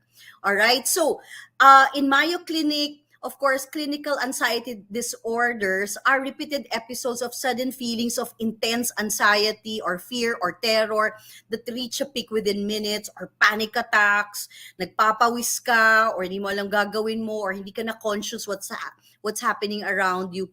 And of course, this is different from different anxiety disorders. And maraming different anxiety disorders. Meron what we call SEPANCs, yung separation and anxiety disorder. Meron tayong social anxiety disorder, that when they're around people, they get nervous for some reason. They don't want to deal with people. They'd rather stay at home the whole time. But when there's a crowd, they feel nervous and they have panic attacks. All right? And of course, I just want to say, if anxiety disorder na yan, hindi po role ng HR na alagaan ng mga empleyado. You have to refer them to people that are experts in their field. Of course, you've also heard the word depression, and depression is actually a mood disorder, and it can begin at any age, but oftentimes it starts in adulthood, and sometimes it manifests during adulthood because of certain things that happen during childhood, no? Or pag may nangyayari sa atin during adulthood where we feel depressed because of certain, events in your life, like namatayan or nawalan kayo ng trabaho, and it's just natural to grieve. And people go through, part of their grieving process is feeling depressed.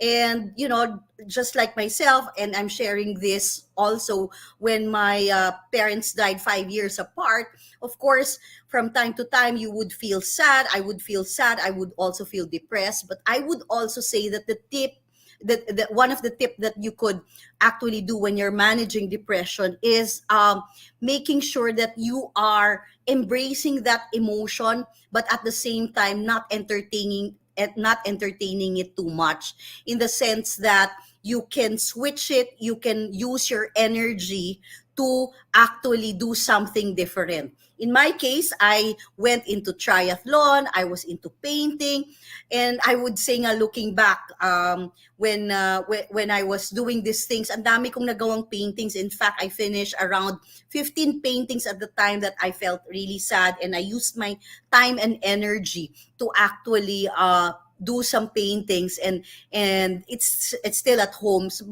And now that I'm already healed, I'm okay, I couldn't paint anymore because I associate painting with being sad. But at least looking back, this kind of emotions really happen to a lot of us, and it doesn't necessarily mean it's a trauma, but it also means that there are instances that when we lose something that we love, or we lose our loved ones, or something that we love, like our jobs, we go through this kind of state, and that could be from time to time. Okay. Meron din statement na alonely, and alonely, this is the opposite of lonely. Yung lonely naman, 'di ba? Alam niyo naman, lonely is feeling mo mag-isa ka. Ito naman, difference niya, gusto mo mapag-isa ka dahil laging may tao around you. So, you feel lonely because you're always around people, and I think that some people who are introverts, they feel that their energy gets drained when there are just so many people around them. So sometimes they feel lonely because they want to be alone, because they're always surrounded with people. Baliktad po siya. So it's called a lonely, and it's not a mental health issue, but it is a mental state also. And then, of course, you've heard of this, and maybe you have encountered this. This is what we call burnout, yung feeling stressed mo and overwhelmed about work. And I'm sure that you've heard burnout also, not only with work. Sometimes we get burnout with our relationships. We get burnout with our hobbies. Nagsasawa tayo. Sa Tagalog, ang burnout minsan is called sawa. Pinagsasawaan natin yung gustong-gusto natin dati. Minsan we get burnout with other things that we feel that we used to like a lot, and that now we don't want it anymore. Okay, but of course, we're pertaining more about burnout at work. Lalo now, if you need to work so hard and then you feel burnt out, what can you do? Okay, so we're gonna talk about self-care strategies in a bit. Another thing that I wanna highlight is the flourishing. Of course, this is the best part if you are in this state. Flourishing is the opposite of the terms listed above, listed in what I've told you, because this is the part where you are thriving mentally and you may be flourishing. All right. And this is the part of where you are productive, you are happy.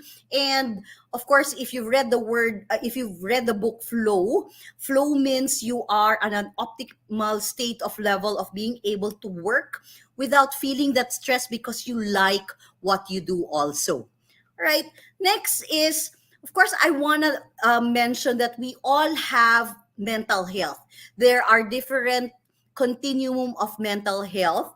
And to be scientific, and if you're numbers driven, I would like to ask, in terms of 1 to 10, where do you feel today on a 1 to 10? Maybe today, ask yourself, where are you right now? 1, 2, 3, 4, 5, 6, 7, 8, 9, or 10. 1 being the lowest. Ayan po yung skull natin dyan. And of course, 10 is the happy face emoticon. I don't want to put anyone on the spot here, but of course, if you know your answer here, let me just tell you in general. Okay, some people are saying that they're 9. Fantastic for sharing that. If you want to share, you're on the high state.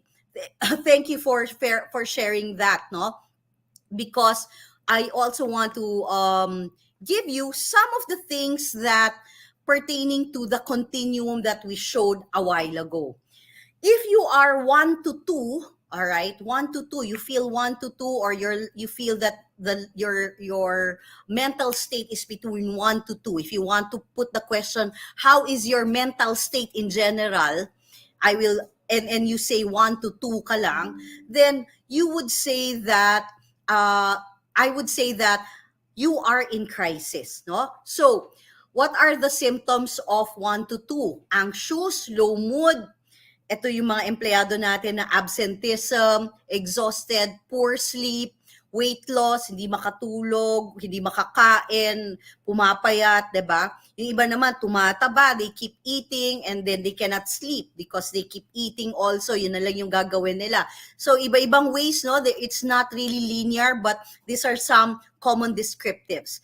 Another would be if you've said that your mental health is 3 to 4, or your employees say they're 3 to 4, they're struggling. They're anxious, depressed, tired, poor performance, poor sleep, and poor appetite. And then for those people who would say 5 to 6, they're surviving. Worried, nervous, irritable, sad, trouble sleeping, distracted, and withdrawn.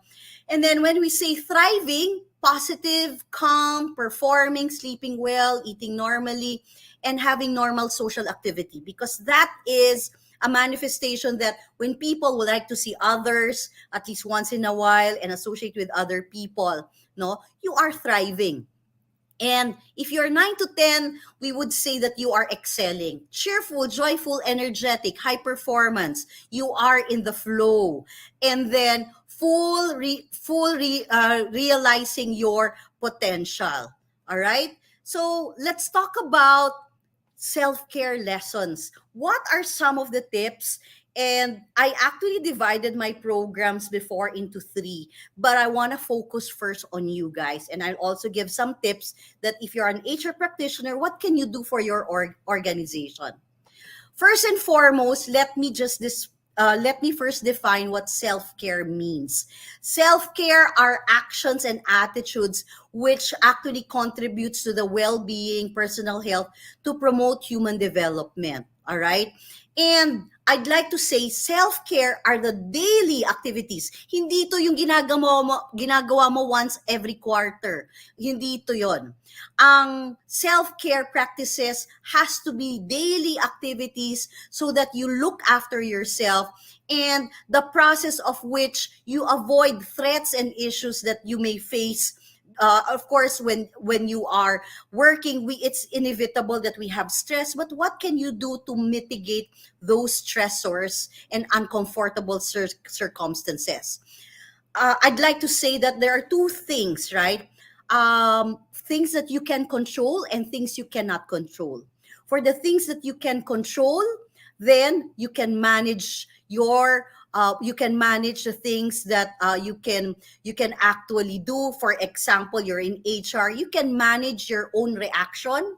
You can manage perhaps being supportive of your team members. You can manage yourself as well. But there are things you cannot control. The pandemic is one. You can also cannot control other people.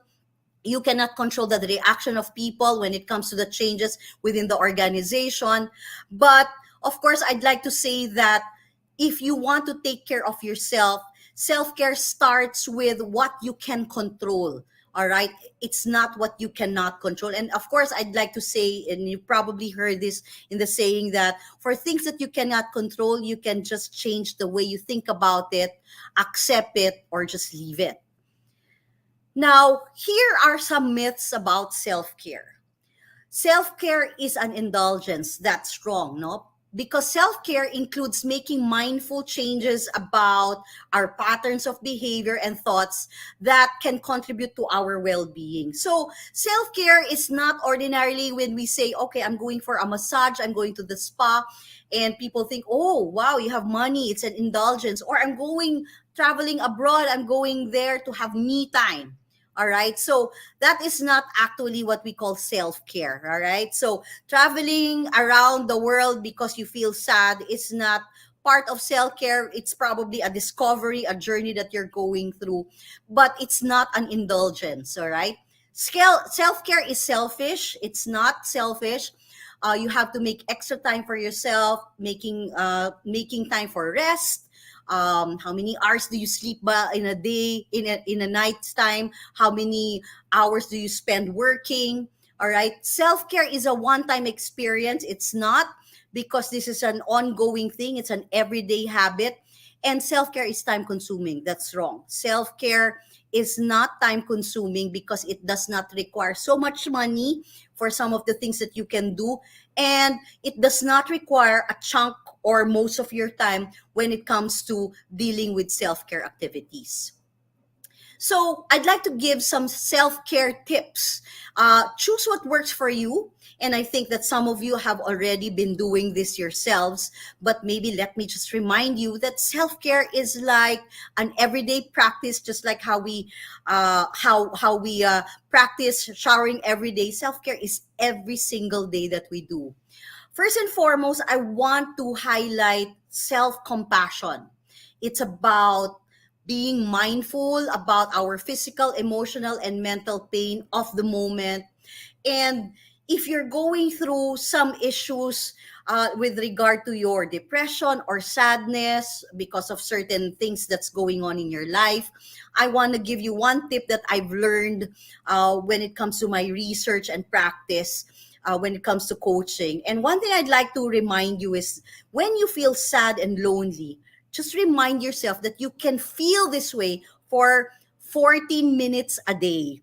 So you can actually embrace that kind of emotions 14 times a day. You can get angry, you can cry, and limit it to 14 minutes, and then change and switch the thing that you need to do and focus on that. And once you practice that, and when you make that as a habit, then you're programming your mind to be more optimistic, to be more productive, to see the beauty in things and see the positive side of things. Self-kindness and treating ourselves with kindness. And sometimes when we are in HR, I notice that most of us are so critical about ourselves that everything needs to be so perfect. All right, there is no perfect, guys. We'll always have to look at progress. All right. Next is common humanity, recognizing that these experiences are normal. Whatever we're going through, it's part of being human. Now, here are the types of self-care. There are different areas that you could look into. I won't go through them one by one, but at least I would mention which are the most important ones. No, first and foremost, it's about taking care of our physical well-being. Our sleep is important. When people get grumpy, sometimes it's because they don't have enough sleep. When people cannot focus, it's because they cannot sleep. They were not able to get enough sleep. And of course, our requirement is at least 8 hours of sleep. And as you get older, this lessens in a bit that people tend to wake up oftentimes. No? Pag dumatating ka na sa age na mga 40 and above, minsan, or 50 and above, iba-iba yung hours. And siguro makikita nyo yan sa parents or grandparents ninyo that they're not able to sleep well, right? And they even have to see sometimes a sleep doctor. But napaka-importante ang ang sleep. And if you don't get enough sleep because you have anxiety or you have insomnia, you have to see a doctor to give you prescription that would help you relax and sleep, because napaka-importante. For me, sleep is life, di ba? Of course, you're stretching, you're walking, and I was just watching a Netflix movie of living until 100 years old. And you don't have to enroll to a gym na hindi nyo pinupuntahan. All you have to do is do at least 30 minutes walking around your village, or you can walk in the mall. When you do this walking, of course, sana wag kayo masyadong bibili pag nagwo-walk tayo sa mall, no? Because ang importante dito yung walking activity natin. And then, of course, if you're into yoga, you can do a lot of that using our YouTube channels. Ang dami-dami dyan, no? Another part is emotional. How do you manage stress on a daily basis, lalo na we've seen how highly stressful our job is, managing and juggling our work throughout. I would say, in terms of stress management, here's one reminder. Not everything is worth fighting for. Choose your battle. Choose what are those things that you should prioritize, and choose yourself first, all right? And as I've said, stop thinking about things you cannot change. Wala na tayong magagawa dyan. Tapos na yun. Past is past. You cannot do anything about it. Focus on the now. And do not stress yourself with your mistakes. Focus on what you can do to change the things that you could rectify, and likewise, focus on the now. Hindi pa nangyayari ang bukas, huwag ka munang mag-worry about the future. Focus on the now, because whatever you do now will impact what you will do in the future. And of course, when it comes to stress, of course, I also want to remind you that part of it is related with your physical well-being. When we're working too much in a day's time, make sure that you have breaks in between to manage your stress. If you're working from home, still manage those breaks in between, because they bring out the best in us when we're able to rest in between, diba? When we're running a marathon, if you're a runner, I used to be a runner in the past. The trick in being able to finish a 42 kilometers run is not to go straight and just run and run. But just like life, it's like a marathon. You need to rest in between, and that would help you actually recover and actually enjoy life. 15 minutes of walking in the park, 15 minutes of having a break will definitely help you in terms of your management of stress. All right. Next is your social activities that you do. For me, it's important to remind you guys that we are not the master of solving every single thing that happens in the company. And for us juggling, let's say your family, your work, we have to establish boundaries. What are examples of establishing boundaries? If the work is 8 to 5, are you still okay to take calls after 8 p.m.? Then you need to instigate your boundaries from the very beginning. When I have hired a manager in the past, I would ask her, until what time can I call you up? I don't normally call my team members when they're already home. They're the ones calling me up. But I also tell them that once I finish by 12 midnight, I will close my laptop and I will close my phone, and I will deal with everything the following day, no? So make sure you establish your boundaries. Second, I know HR always wants to help other people, but you have boundaries, guys. When it comes to problem solving, if it's not your problem, if it's not your circus, it's not your problem.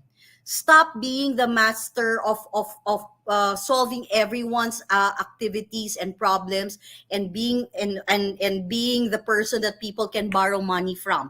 Establish your boundaries. Alam ko yan, when it comes to mga tao na hihiram ng pera, hindi naman babalik, 'di ba? So we have to learn our lessons. And I think in terms of social, we have to establish our boundaries. We have to actually choose the people that we're always with.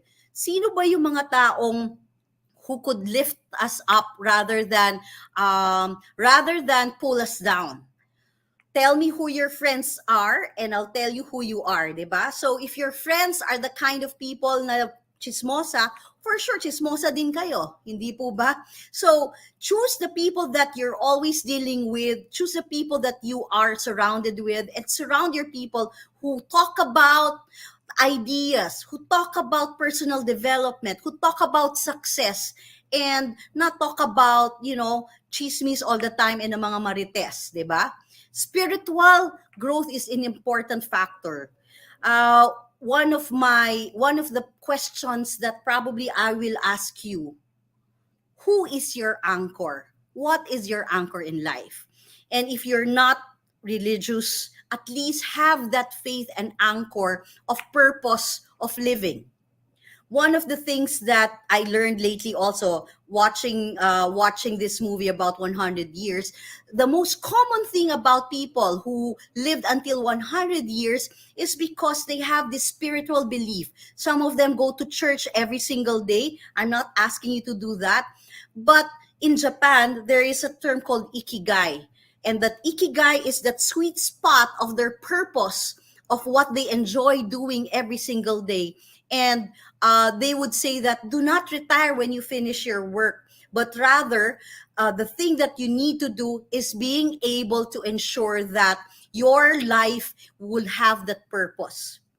Of course, the next part is the personal part, the hobbies, the space, the safety, the people that you're with, the place that you live, the security, and having that organization practice within your company, in your desk.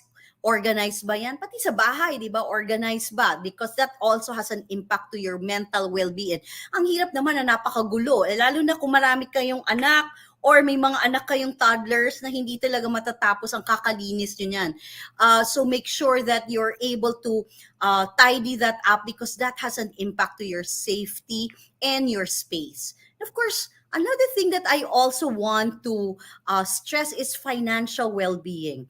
Related yan sa mental well-being. So, marunong ba tayong magtipid? Marunong ba tayong mag-budget? And marunong ba tayong magbayad ng bills on time? Because if we can be disciplined, I think that first part of our show today, they were talking about discipline, and that boils down to financial.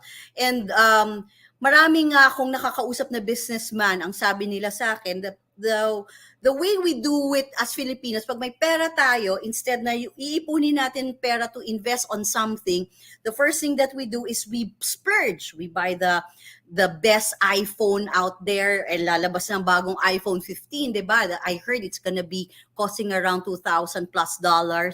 So, are we the type who will splurge, or who can be what do you call this? We would splurge on things that we are not really needing, but we should be actually looking into saving for our retirement and all that, and making sure that we pay our bills first. And of course, when it comes to work, aside from what we call boundaries, how can we manage our time? How many hours do we work a day? How can we actually put personal development and learning every single day? And thank you for joining us today, because this is time for learning, and we're really, really privileged that being a guest here, I'm able to give you some tips on how to actually reiterate this self-care practice. Another thing that I want to say is that there are what we call a 30-day self-care challenge. And this is like what you can do every single day in terms of what you can do in order for you to take care of yourself. And of course, it says there it's a daily challenge. It's a daily thing. So at least in one day, what are the 3 things that you can do to take care of yourself? Simple thing as being grateful when you wake up. Praying is another self-care practice. Saying thank you to the people around you, and saying something good to yourself, and actually looking at yourself in the mirror and telling yourself that indeed, you can manifest the things that you like to do in your life. These are part of the 30-day self-care challenge that you can do every single day. All right. Well, this is my last slide, guys. As you can see, I just want to actually summarize pretty much the first part is all about you as HR practitioners. But I also want to highlight some things that you could do in terms of what you could do to help your people, your team members, your organization. And this is in general that you could instigate in your organization. So always start with yourself. Discipline starts with yourself. Self-care starts with yourself. You cannot take care of other people unless you start with yourself. The saying goes that you cannot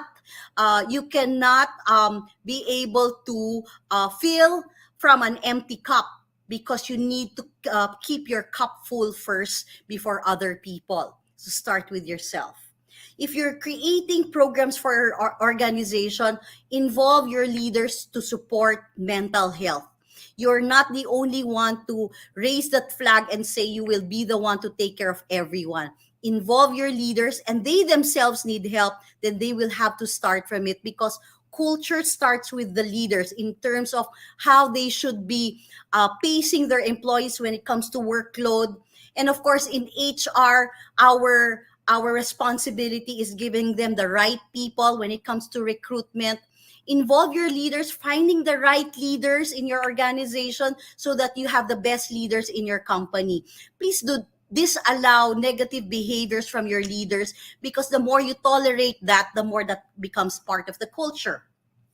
Number 3 is understand employees through diagnostics. Do not think that one size fits all for everyone. Understand what do employees need from you guys by conducting needs analysis. I used actually an AI technology during the pandemic. On a daily basis, I had my own AI assistant asking people how they are. And then this data and statistics would let me know how are my team members doing. In that study alone, I found out that my creative team in that organization had the most mental health concerns rather. And so we had to be more deliberate in terms of what is happening around our creatives at the time. So make sure you have experts or diagnostic tools.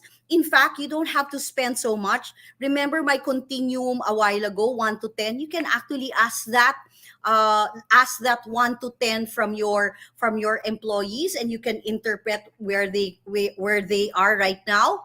Number 4 is make sure your initiatives are the ones that address your organization. Hindi lang porket uso or narinig nyo yung app na ito ay gagamitin nyo na. And then focus on what are the most important programs in a year. Wag po tayong magmadali na 100 programs, 10 programs. Focus on one, and then you can actually expand this up to 3.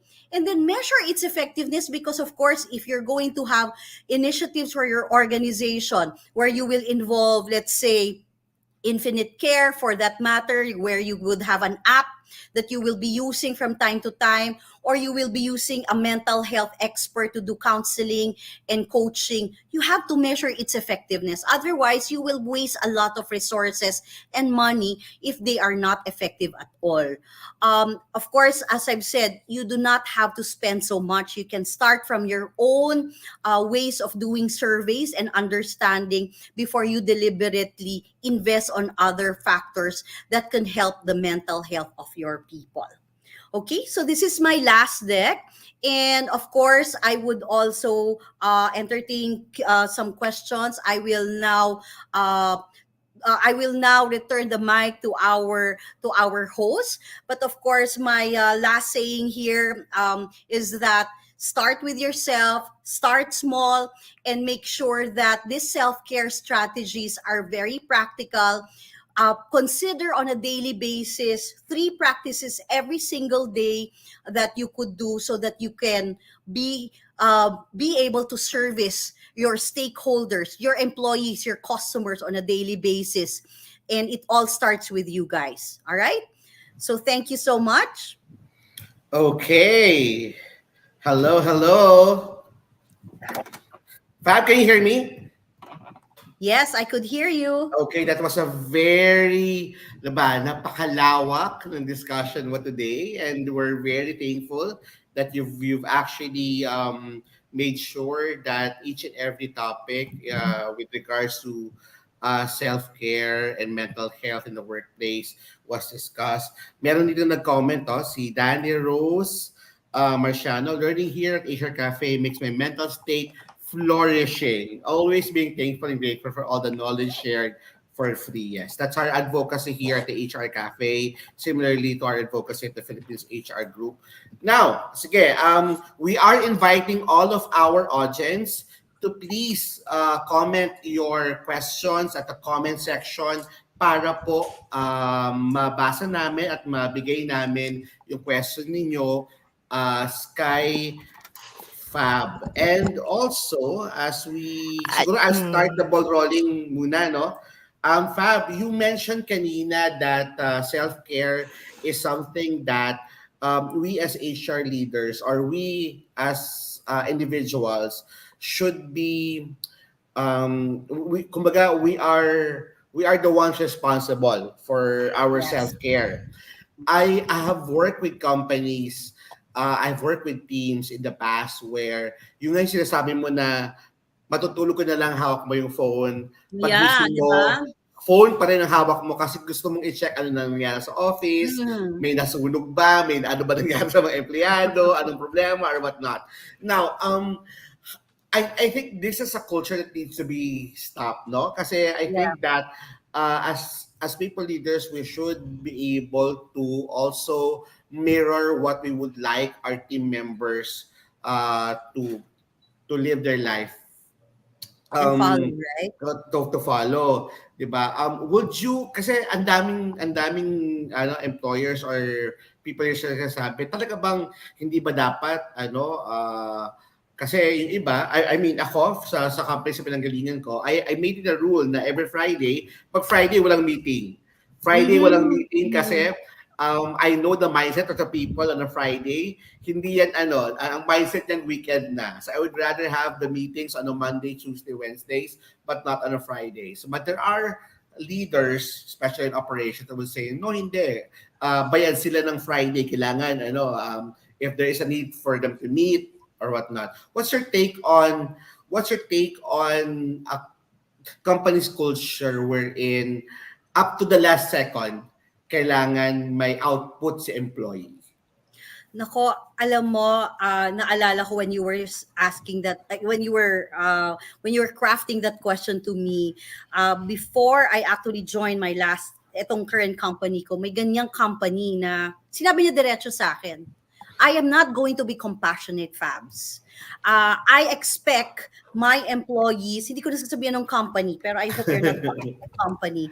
I do not expect my people to be giving compassion and leaders to be compassionate because I want my people to be keeping on working. Ganun kagrabe.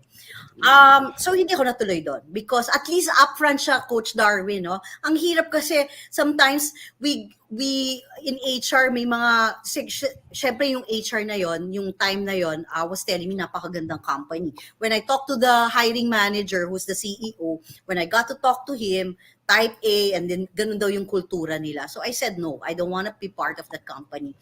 I think that as leaders, ito siguro yung wala na tayong magagawa kung ganun na yung leader na aabutan mo, we can't do anything kasi yun ang magiging boss mo. Now it's up to us. We have a choice.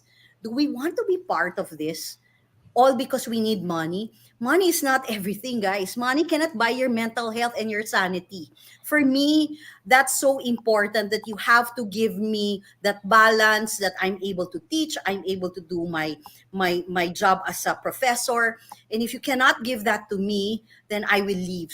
For me, it's a choice. So if your leader is already like that, hindi na nababago yan. Wala kang choice but do you take it, do you accept it? If you have a choice of entering that company and you find out and you would see naman marami ng ways, 'di ba? In my generation noon, wala naman ways to evaluate a company, but there's Glassdoor, there's social media now.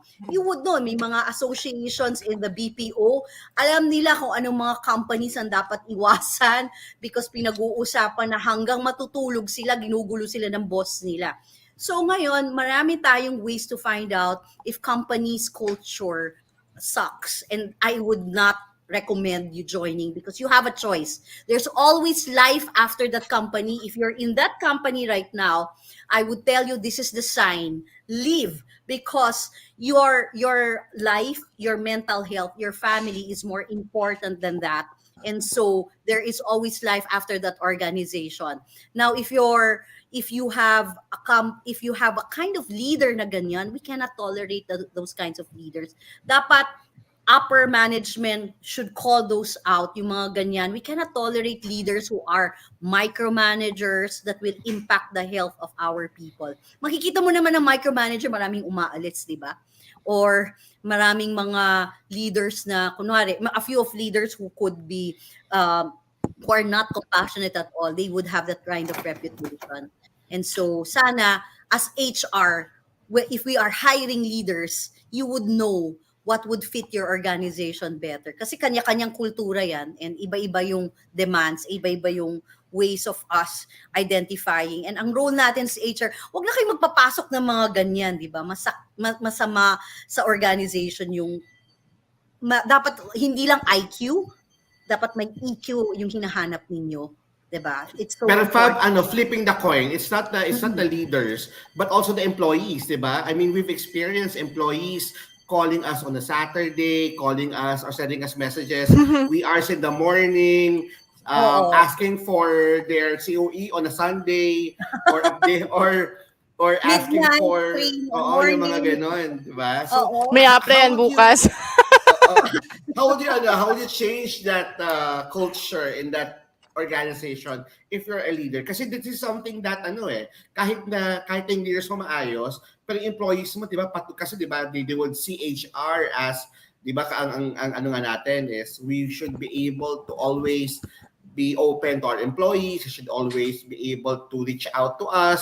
Pero sometimes it goes beyond boundaries na even on the weekdays, weekends, even on after hours, we still Or receive holidays, diba? holidays, we still receive SMS messages, calls, and whatnot coming for employees. And minsan, di ba, syempre, hindi natin siya hindi pwedeng sagutin kasi minsan Oo. talagang urgent or whatnot. So what's your advice to our HR people?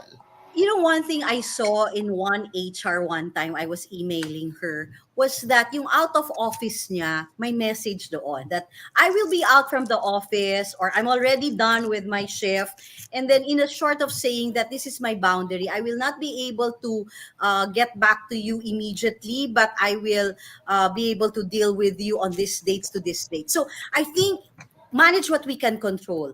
Establish your boundaries, yung out of office ninyo, you can put a message there telling them that you will be back on this date and you will get back to them, di ba? When it comes to phone, ako talagang, I really put down the phone. I do not. I really set that I set that as a habit so my team doesn't, they know, pag 12 o'clock, kasi I work mid-shift, no? 3 to 12, talaga, Coach Darwin, 12:01, nakababa na ang aking I think that's something you have to manage. Huwag tayong masyadong extending ourselves. It's okay to be selfish, 'di ba?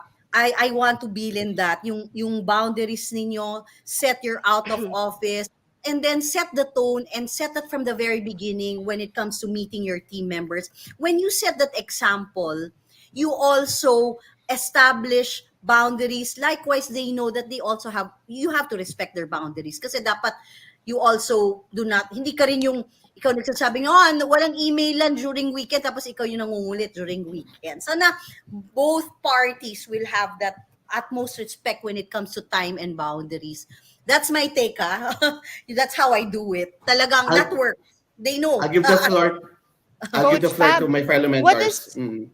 is that for many it's a very good point that you gave. On the flip side as well, a lot of companies are very cautious about the catchword kasi mental health because a lot of people now are self-diagnosing mental health issues. Yeah. Pero at the same time, 'di ba, we're very compassionate when it comes to mental health, but there's also that part na minsan lahat ng pa-absent, hindi pag-submit Oo, ng 'di ba? report, tapos pag sinabihan mo na dapat ganito yung gagawin niya, oh, my mental health, how do you Mm. help everybody as an HR na hindi yun yung una nilang gagawin? Kasi sometimes, parang because of the mental health, management has to treat somebody special and give above and beyond compassion versus to the rest of the morale of the team who's also have similar problems but are not as quick to shout mental health sa kanilang pag-absent, pagla-late, hindi nila pag-performance. Kasi it's really hard then sometimes for companies to assess, lalong-lalo na how do you assess a performance of a person na laging umaabsent because of their mental health recovery when it comes to for everybody else, 'di ba? Kasi you also don't want to assess them improperly. Na because lagi Yes. silang uma-absent, lagi silang they don't show up, tuloy parang from a performance assessment, they also don't get the promotions or recognitions that they might probably deserve. Right. And actually, Mentor Tina, 'di ba? Minsan, hindi lang minsan, marami nagre-resign on on the spot because they will use mental health as the reason. I have encountered that personally. This is what I do. I do not allow immediate resignation. We are not a fly-by-night company. That's what I say. Diba? Kung iba ngang companies, you have a transition period and all that. So I really require them to see a professional expert, and most of our HMOs have partnerships with mental health experts, and that's what I say. You need to show to me a medical health certificate, saying that this, that, and this, that. I had to be careful with that kasi minsan aabuso because maraming nagsasuffer ng mental health issues, and I'd like to be giving always the benefit of the doubt when it comes to that. Because sabi nga nila, they do not fake mental health issues, but they fake that they're okay. Ganun nga ba? But of course, I'm also thinking, what can we do? They're not experts. You're not experts. You have to see a mental health expert to tell us, to make valid reasons for an immediate resignation so that hindi rin unfair for the organizations. For me, parang there needs to be scientific basis of all this kasi when we also program our mind that everything konting pagalitan ka lang, na-depress na ako, no? We are building a culture of marshmallow generation, di ba? Ibang-iba, di ba? You know for a fact that medyo ang Gen Z, very sensitive and all that. But That's a sometimes, very, that's a very, that's a very, Real talk. Agree. Real Real talk. talk ba? Parang hindi real talk, para sa sensitive topic. oo, totoo yan, di ba? So, I think that each generation have different ways of managing stress. I like to put it safely that way. And there are more resilient generations, there are more sensitive ones, it also varies from different individuals. But I think we should not always expect people that they would think the way we think, that they would solve a problem the way we would solve a problem, because each individual has their own issues, and yung maliit sa atin is malaki sa kanila. Huwag nating i-judge na ganon. So I think what we can do is remove the stereotyping Agree. and respect and listen more. We have to know and we have to feel, even if they say they're okay, lalo na yung mga talagang may problema, you would always say they're okay, but actually they're not. How can we have the sensitivity training programs where we can sense by just questioning them that there's something wrong? And I think we need to be the first aid liners as HR, as leaders, in terms of determining that. Because oftentimes they would say they're okay, but they're not okay. Or they would say they're not okay, but they're actually okay. So, these are things that we can consider of being trained and being able to ask the right questions. Okay, Mentors Rona, Mentors Alan. Meron Questions? akong question. Ma'am Fabi, meron ka na bang experience sa Philippines? So, narinig man lang na kwento na similar to Japan because of karoshi, may mga empleyado mismo talaga they take their own lives because of too much stress sa trabaho. Yes. Karoshi is a noble act daw of taking your own life for the sake of your organization. Parang ganun ang mindset nila nung araw. But the modern Japanese, mga youngsters ngayon, they don't believe in that. Meron ba nangyari sa Pilipinas dito na talagang na sobrang dedicated sa trabaho, stressed na, nagkakasakit na, hanggang sa nangamatay na? Anong Um, ginagawa nila? Anong ginagawang intervention natin dapat dito? Actually, I worked in a Japanese firm, so I pretty much relate to that. Nagkaroon kami ng news that in the past, may batang nag-work ng more than 36 hours and then, Wow. in the end, I think she physically harmed herself. No, advertently, you will kill yourself even if you don't inflict harm physically, diba? You're working 36 hours because you're in the creative company.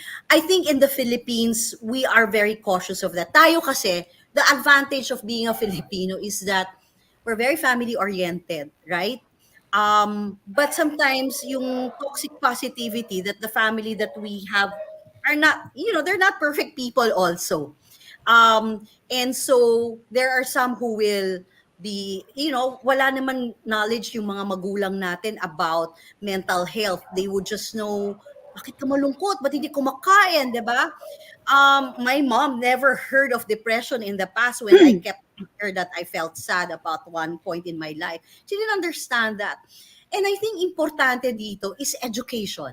We need to be educated and we have to have that kind of education within the government and within organizations where we know what is mental health all about. Kasi pili lang natin pag sad, umiiyak, ay may problema, may, stereotyping na Mm-mm. kaagad. Agree. Because of the lack of knowledge, the lack of education, the lack of communication, because we just think that yung experience natin on mental health is the experience of other people. But we have to make sure that we understand the basic things that surround this. And baka tayo pala yung cause ng mga mental health issues sa mga tao around us. Tayo pala yung toxic. We keep blaming toxic company, but we in fact are the toxic people in the organization. So going back to your question, I think that we don't have much of that. But based on the studies that I have had and included in my programs before, mas maraming nagsisuicide na lalaki kesa sa babae sa Pilipinas. As I've said, 7 out of 10 because of the fact that our culture of being macho ang lalaki dapat Agree. nagkakaroon ng issue na they say that I need help, I need to see a doctor, I need to talk to you pare, 'di ba? I would say Alan and Coach Darwin, I don't know if you're the kind na being males, do you want to just keep it to yourself because you don't want to be seen that way or yung mga taong, so that din, no, education pa rin and information that it's okay to not be okay. And even if you're a man, even if you belong to the LGBTQ, lalo na yun, no, it's okay to ask for help. So, yung bottom line dito is that it's not about the culture, it's about the individuals, regardless if you're Filipino or Japanese or Koreans. Maraming suicide more din sa Korea din, di ba? Yan ang number one daw. And then, of course, I just want to say our role, if ever, is we hope that we can invest more on educating our leaders on the fact that they can also look at mental health education as an additional competency instead of just business acumen, instead of Agree. just project management. In fact, that's a program that I actually want to focus on, that leaders should have that one area of skill set na hindi lang soft skills, but mental health awareness and coaching, not counseling, and counseling should be part of their competency framework. Yung Pwede ulo ko siguro sumakit na sa ipasok, kakatango. Oo, ikaw, Ronel. Okay lang ba yan, ma'am? Yeah. I-incorporate siya sa performance management system mismo. That Yes. it will be measured. Kasi ang problema, may mga managers sa sobrang ayan nga, yung toxic By the because book. they want results. They want results no matter what. nagiging cause ng mental health problem. Pero kung nakasiksik sa performance management system yon, isa sa mga competencies na i-measure, malamang bumaba ito. Do you Oo. agree? I'd like to add lang, kasi I'm a good friend of Yeah, Med Grocer. Yeah, so Med Grocer, Mm. Med Grocer does a lot of psychological assistance to multinational companies. So MNCs would hire them, and then they would have like psychiatrists, psychologists to like listen to people. So during COVID-19, they were assessing their clients' psychological requirements and what really stresses them out. And everyone guessed it was COVID-19. Kasi there were a lot of people getting sick, there were people who passed away.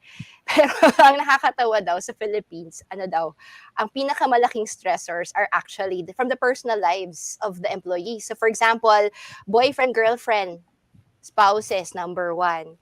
Number two, yung mga friends, kasi we're very relational. Filipinos are very relational. COVID was a little bit on the back.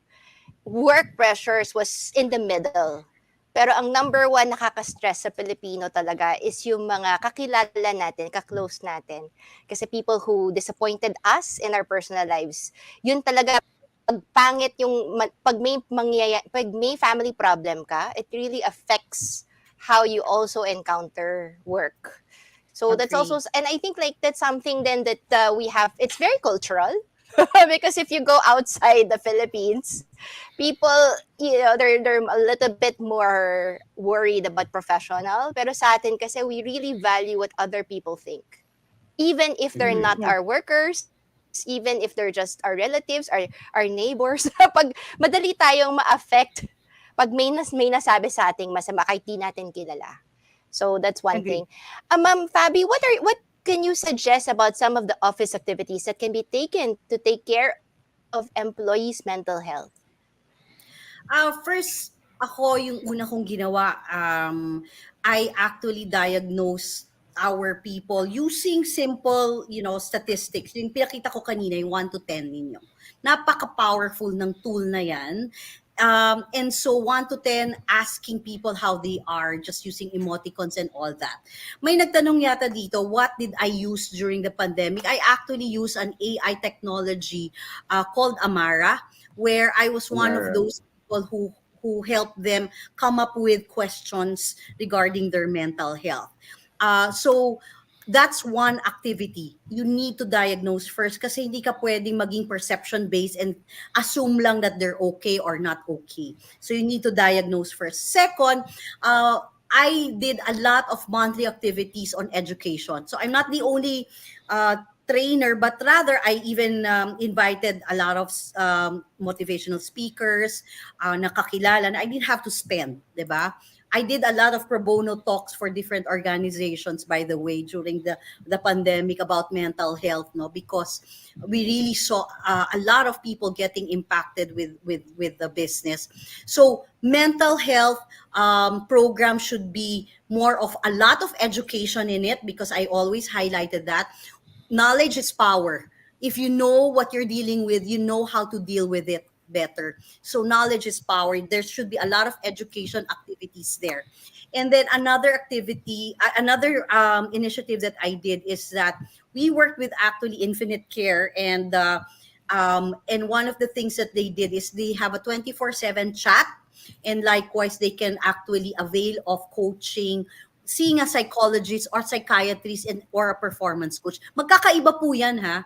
Ang psychologist is done through counseling. Pag medyo mataas na yung gravity and severity ng ano nyo, you have to see a psychiatrist who could Agree. prescribe a medicine that can help you balance your chemicals. Sometimes kasi there's lack of dopamine, which makes you sleep.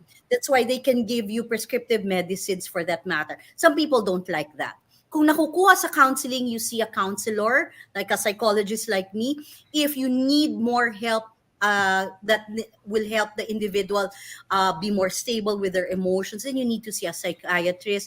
And we actually gave that as part of our offer to our people. Ang nakakatawa lang, is that nung una, they wanted it. Pero nung andun na, nahihiya po silang mag-avail ng services. Agree. Because Paano po the yun? alam mo, yan din ang tinanong sa akin, anong gagawin natin? I just kept reminding that it was there. I myself did my own coaching with them, and then nahihiya sila eh. So sabi ko, you have to help yourself. No one will help you except yourself. And this is, susubuin mo na lang, kakainin mo na lang, minsan ayaw pa nila. So have to remind them all the time. And then when we were looking at the stats, ay, konti lang pala nag-avail, di ba? Nagtataka ka. Mm-mm. So, you cannot help people who cannot help themselves. That's my status, no? Kasi you can only do as much. But if they don't Agree. want help, then, so be it, but at least I make it available. And then after which, of course, it's important for me, as I've said, the competencies of leaders should not only be about business acumen and results-driven programs. Leaders should set the pace. Baka sila mismo ang may problema sa buhay. So dapat they start with self-care strategies for themselves before they help other people. So we need to train our leaders to be, first aid responders. And that is another initiative that I could add. Okay? You see, Rona, yung tungo niya talagang kanina ko pa nakikita. Yes. Fab, yes. actually may sige, Mentor Rhonda, any questions for Not a Fab? question actually, because and I've mentioned this many times in the past. I do TikTok videos about this. I am a very strong advocate of mental health in the workplace, and not just mental well-being. Kasi mental well-being, we have a lot of those topics, how you can do work-life balance, etc., etc. But actually managing people with mental health challenges within Correct, the yeah. organization. And kanina pa ako tumatango kasi I 100% agree with Miss Fabi about yung communication, yung education, that's very, very important because right now, a lot of top management and even a lot of HR, even if they are psychology graduates, they are not, siguro when we studied this kasi when we were in college, and sometimes even yung mga nagmasteral, we see this as a different group of people that are easily identifiable and we can easily diagnose, but that's not the case.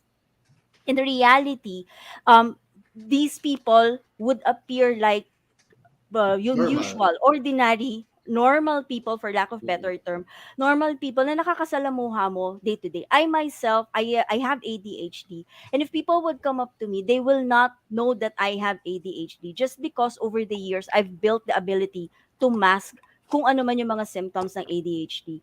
But if you have education, if you have open communication, and the top management, the HR are aware of the signs that they need to look out for, and if there is a safe space in the organization where people can advocate for themselves, madaling makikita, madaling marirealize na oftentimes, and this is my personal experience, oftentimes, the areas for improvement na nakita ng mga managers and challenges na nakita ng managers, the root cause of that is actually has to do with the mental health challenges of that person. Like for example, in my case, even before, ang usual na comment sa akin ng mga naging boss ko is that when it comes to ideation, when it comes to novel ideas, when it comes to new ideas, ang galing ko doon, and I can sustain that for the first few months. But when it gets boring, Ayaw mo na. parang ayoko na. So hindi nila maintindihan, and no matter what they do, hindi ako makapag-focus doon. And that's one of the things that all my bosses, my previous bosses, they keep telling me na, oh, even si Sir Ed eh, lagi ako nasisita niya na, kasi pag may bagong project, excited ako, I want to be part Mm. of that. And then when it gets boring na for me, nawawala, as in, wala, ayoko na, hindi ako makapag-focus. And when I was late diagnosed, when the psychologist, when the psychiatrist I was working with realized na eto yung problema mo, that's when things started clicking for me. And when I was talking to my current boss right now with the company that I'm with, doon din niya na-realize na, yeah, ito yung problema natin, ito nga yung root cause niyan. And I was fortunate enough that I was working with a company na they have a strong, I mean, it's not something na talagang solid, but it was a strong understanding of mental health challenges that alam mo yun, ang daling nakapag-pivot to creating work accommodations that can help ensure that, I will be able to do my job, and even people with similar symptoms or similar challenges, they would be able to do their job. And I think dun importante yung education, yung communication, yung pagkakaroon ng safe culture, and yung sinasabi natin na psychological first aid. Importante yun kasi when people, sa atin kasi sa HR, we try to have standards and we want people to fit those standards without realizing where they are coming from. Yung where they are coming from is equally important in order for us to set them up for success. And a lot of people fail all of these performance standards because we don't know where they're coming from, but we are expecting them to deliver this. So yung kaya ako talagang tango ako ng tango kanina kasi super nakaka-relate ako doon sa mga naging challenges ko, doon sa mga realizations ko, and those and the things that I am trying to advocate for at this point. Na yun, yung education, yung communication about what mental health and mental well-being is all about. Napaka-importante niyan talaga. And I also encourage people na if things are not clicking for you, kasi mararamdaman mo yan eh, there's something wrong. Bakit ako ganito? Why is it that I can't do this? When you have those questions, reach out to a mental health professional kasi they would be able to help you. Doesn't necessarily mean that meron kang mental health challenges. It could be because may mga practices ka that are not healthy and you might need help with that. But it could also mean na, baka may mas matindi kang pangangailangan na maa-address mo if we do this counseling, this therapy. And sometimes, in my case, if we need the help of medication na, kasi sa akin super late na siya na tipong counseling will no longer help. So I had to, do the Ritalin way. Talagang ini-encourage ko yan sa lahat na wag yung isipin yung stigma kasi minsan yun talaga yung kailangan natin. Pero at the same time, I would also caution everyone not to romanticize din naman. Yung tipong nalungkot lang ng konti, I have clinical depression. Hindi kasi when you try to romanticize these things, it makes it harder for people who actually have those Yeah, it's conditions. unfair. Oo, It's unfair for those people. yes, to speak up and to reach out to people who can help them. Yun naman. Kaya talagang super tango ako kanina, Miss Fabi. Ayan. Thank Fabs, you. you mentioned earlier that part of self-care and mental health is having rest, having enough rest, having enough time for yourself. In Europe, progressive countries would normally have 4 day a week work week, and some Yes, that's have their data. long holidays. It's now being adopted in some countries here in the Philippines. Do you think that having a 4 day work week, it's something that would um, help in terms of self-care and mental health, or would it be swag in the sense of the kind of culture that we have, the settings? Because we've always worked for 6 days a week. Di ba? Nag-start na ng 6 days, naging 5 days. Baka mag ano na yung mga employers, but naging 4 days a week na yan. So, what's your take on it? I mean, but a lot of companies are now doing it. Sometimes years back they don't imagine working from home as something viable, but right now companies are doing work at home. But how about a 4 day work week? Is this something that would really help people, not only in terms of productivity but also in their mental health? Very good question, Coach Darwin. Actually, I was featured in one magazine regarding 4 days a week. That if we were going to adopt it, kaya lang kasi it's not the days it's the hours. If you would say kasi like right now, meron kaming 4 days a week sa company ko. We started a pilot run, and then the thing is, parang useless kasi they work 12 hours naman a day. 'Di ba? 12 hours a day, 4 times a week, parang in-offset yung 1 day mo. Correct. Honestly, ako ang recommendation ko is radical. It should not be 40 hours a week if I was going to be asked about it, because honestly, our productive time is not naman 8 hours a day. We're not productive 8 hours a day. Honestly, magpakatotoo tayo, hindi naman yun yung productivity time. Based on the studies that I'd like to also say that in some countries where they're promoting mental well-being and all that, ang actual working hours mo should just be 4 hours a day. Yun ang recommendation. Now, to Okay your naman question, 4 hours, Fabi, basta buo yung sweldo ng 1 day. yun nga, and we were programmed that we should work 40 hours and 5 days a week or 4 times a week, which could be a very difficult way of doing Yes. things right now because syempre, businessmen, It has an economic impact, Fabs. yeah. So, ako, honestly, I am in favor of 4 days a week. Pero sana, 8 hours pa rin yun. Ngayon kasi, ang ginagawa ng ibang company, 4 days a week, kaya lang 12 hours a day ka. Parang it defeats its purpose kasi 12 hours ka nag-work. My God, grabe naman yung katagal-tagal mo. Or 10 lang hours. daw. 10, Kaya 10, and the 2 hours is more 10, of 4, the breaks. Oo. Tama, 10-4. Pero, honestly, if you're gonna look at it scientifically, ilan hours na ba ang productive time mo?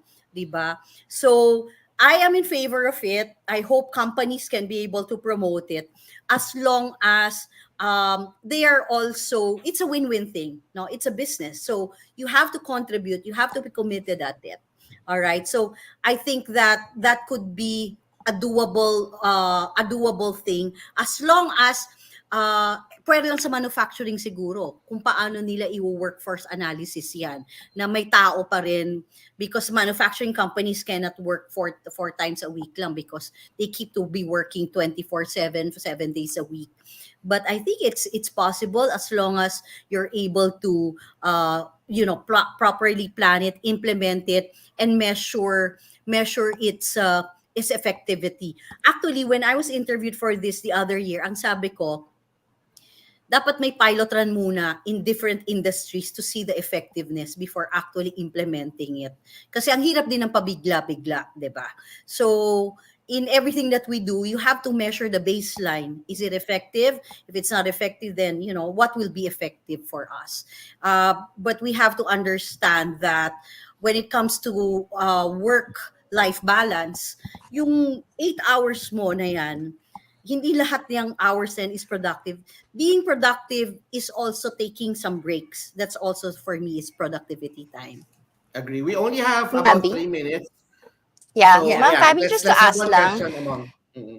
Yeah, if ang may mga tao kasi, they want to be diagnosed they want to have proper diagnosis for their own mental health issues. But there's a stigma kasi that when you see a doctor, makamahal. They don't really know where to start. And not all companies offer that service that there's a ready doctor to assess your mental health. Do you think that seeing such a doctor, is there a cheaper way for Filipinos to have that access? Kasi parang pangmayaman, a lot of people think pangmayaman lang kasi yung psychiatrist di ba? So, where would you recommend an easier way for those na walang ready access inside their companies para they can properly find diagnosis for their problems? Wait lang, bago sagutin ni Fabi yan, remember Fabi, way back, pag sinabi kang siguro sa age natin, pag sinabing you have anxiety, stress, ang normal sa yun, nag-iinarte ka lang. Or pangmayaman. Nagdadrama ka lang, pangmayaman lang yan. Pangmayaman na pag-anxiety. Pag mahirap pa, nag-iinarte ka lang. So, what's your take on it? Ako, I want to stress one thing about stigma. Alam nyo guys, stigma starts with ourselves. When the fact that you don't admit that you need help, you're stigmatizing the disease on mental health. Kaya, when we say, mental health is a stigma, it's because you start with yourself. Ayaw mong i-admit na may problema ka. For me, there's no other way but to see and invest. You really need to invest in terms of seeing a doctor because you cannot have someone who's a psychologist to tell you these things. It's a psychiatrist who could really give you, who's really educated, who's an expert on it. You cannot ask your friends, ano kaya tingin mo, may OCD ako porket organized. Nilalagay ko yung mga gamit ko sa bathroom na ganito ang kulay, dapat lahat lang magkakasama na ganyan. OCD na kaagad. So first and foremost, I guess we have only 2 minutes. I want to say that stigma is starts within us, no? So let's not stigmatize disease. It's okay not to feel okay. So if you want to remove that stigma, you start with yourself. Self-care is yourself. It's really being able to fill your cup full before pouring to other people. And for HR, you, as I've said all the time in this talk, you are not the panacea of everyone and answer all to everyone. Correct. Take care of yourself first. And then it's okay not to feel okay. Ask for help all the time. And then, of course, if you know anyone going through these kinds of emotions, the way I have presented it a while ago, and it goes to the extreme, and you would know, then you will have to be proactively looking for help to assist them. And that's our role. Kailangan marunong tayong tumingin. Kahit sabihin nila, I'm okay. Pero the following day, malaman mo, may naginawa na siya sa sarili niya. So, yeah, well, thank you so much for having me here. Fab, before Meron ka bang that, question? before we end, Yeah. before I give the floor to the mentors for their last words, any upcoming events, seminars, trainings that you will be doing, or how can our listeners, our audience, and we have thousands of audience every week doing the replay for HR Cafe, if they need you as a speaker, if they need to reach out to you, how can they reach out to you? Or if you have upcoming seminar, marami kang talk sa parating, kapatid. Please share. Thank you, Coach Darwin. Yes, you can reach me through LinkedIn, of course. I'm very active on LinkedIn. I read all questions there, and I can give my contact number there. My specialty as a speaker is about mental health and leadership and mental health. I do that. I do a lot of customer service, and likewise, I also do a lot of sales programs in AIM. So that's where you can actually get in touch with me. Now, my upcoming is I'm also going to talk about mental health again in the World HR meeting. I think I'll be seeing you there, Coach Darwin. Are you part of that? But that will be on October 5 at Marriott Hotel. And I am going to talk about in 15 minutes, because you are only given 15 minutes, the best of the best practices that I am going to share. But I did not hold back in sharing a lot of things in this. So I hope that people have learned. But if you have questions, and if you yourself is going through a lot, I'm a mental health coach myself. You can reach out to me on my LinkedIn and PM me there, or on my Facebook. Also, I'm willing to give pro bono talks and pro bono coaching to anyone who needs me, and if you feel comfortable that I can help you out. So that's what I offer. It's my way of giving back. It's my way of helping a lot of people in especially the HR people, because I can relate to the work that you guys do. Thank you, Fab. Let's do a round robin. Let's start with you, Alan. Last words about this topic, or anything that you would like to share? Malaking bagay po talaga yung pagtanggal ng stigma, no? Tapos yung educating people in the workplace para mabawasan yung mga cases ng mental health. Pero ang first aid na nakikita ko, para sa sarili, since we're talking about self-care, ang importante talaga yung nabanggit na ni Fabi kanina, na magkaroon ng spiritual That's true. spiritual practices sa isang individual. Malaking bagay ang pagkakaroon nun. Ako, I personally practice meditation every day, twice a day. Ang haba na ng mga meditation practices ko. Ang gandang effect, ang ganda talaga ng effect. Dahil maliban sa nagiging clear yung iyong thinking, nagkakaroon ka ng peace of mind. At no matter how stressful life is, hindi ka talaga affected because malalim yung yung pinanghahawakan mong yung faith mo sa spiritual belief mo that somebody super intelligent out there is taking care of you. So Yung wala anchor kang mo, di ba, Coach yun ang Alan? anchor mo. Oh. Kaya hindi ka na kailangan mag-worry, hindi ka na kailangan matakot ano man mangyayari sa'yo. Ako po, inaamin ko twice hindi lang, 4 na beses na ako na ospital. Imagine, 2 beses sa gallbladder at 2 beses ako na stroke. And here I am, surviving, thriving, and lalo pang Serving, Alan. lalo pang tumatalino, lalo pang nagiging sharp yung aking mind. and very productive. Why? Yung anchor. The anchor that you're talking about, yung sinabi ni Ma'am Fabi, totoong-totoo po talaga yun. Kaya lahat ng mga nakikinig dyan, mag-meditate po kayo. Kung ayaw yung conventional prayers, marami mga tao hindi naniniwala sa Diyos. Naku po, meron po. Kahit mga quantum physicists nagsasabi, meron eh. So, start meditating because yun yung pinakamalakas na anchor ninyo. And Yun prayer po. is actually meditation din, di ba, Alan? Yes, Is actually meditation is a form of prayer and vice versa. Ang Correct. importante meron kang relationship sa isang higher being who can give you strength, spiritual strength and energy, especially during trying times. Mentor Tina.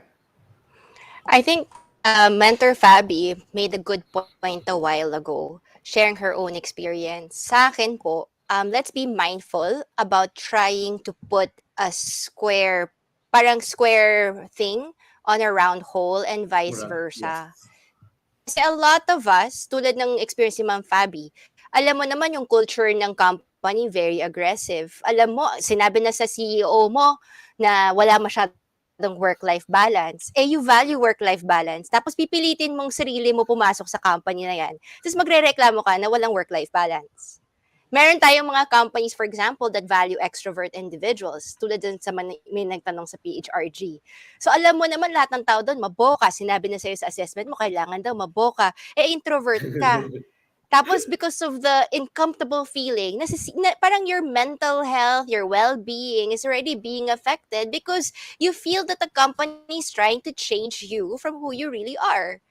Eh, but the thing din kasi for me is, we have to recognize that every individual in that company does have, you have to value their mental health as well. And there is what you call cultural fit to ensure din sometimes na we're with our people. Kasi if you don't possess the same values, personality, characteristics that the company might want, tapos pipilitin mo kasi wala kang trabaho, kailangan mo ng pera, it will blow back to you in a few months later eh. That's why I always tell people, don't start at companies that you already feel na hindi ka tatagal. Kasi if papasok ka, you'll attempt to change yourself, you'll attempt to change others to accommodate you, and then all of a sudden, aalis ka rin after 6 to 1 year. It's not a benefit you or to the people who hire you. And it's not good for you and your mental health.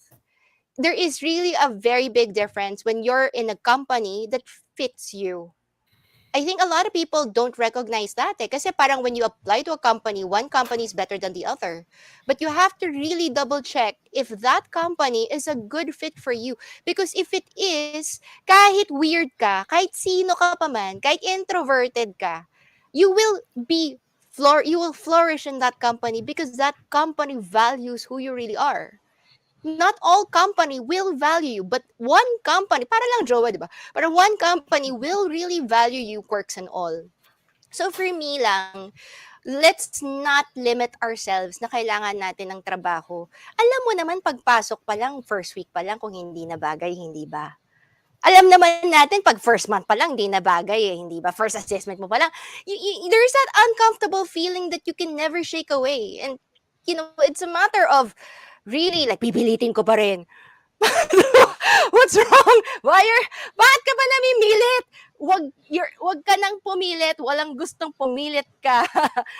Instead of change your environment, have the courage to change jobs if it doesn't fit you. And I think it goes not just for jobs, for everything else in your life. If the friendship's not working anymore, don't be friends with that person. If your family members are super toxic, change the environment, right? It doesn't mean naman pag pamilya mo, kailangan mong tiisin eh, hindi ba? As I mentioned a while ago, don't change the other person, change yourself. Change your choice to be with them.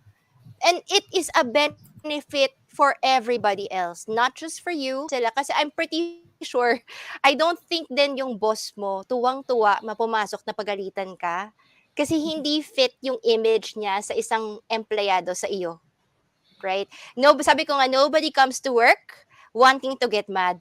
And if when you go to work and somebody pisses you off, somebody makes you angry, somebody like annoys you to death. You have to reevaluate if you or that person is a good fit for that company, because something has to give. Because if you continue to change, to adjust, it's not gonna do you any favors. It's not good for you and it's not good for them. Find a place that values you. Kung si Ma'am Fabi nakahanap ng mas magandang kumpanya, mas makakahanap ka rin ng isang kumpanyang babagay sa'yo.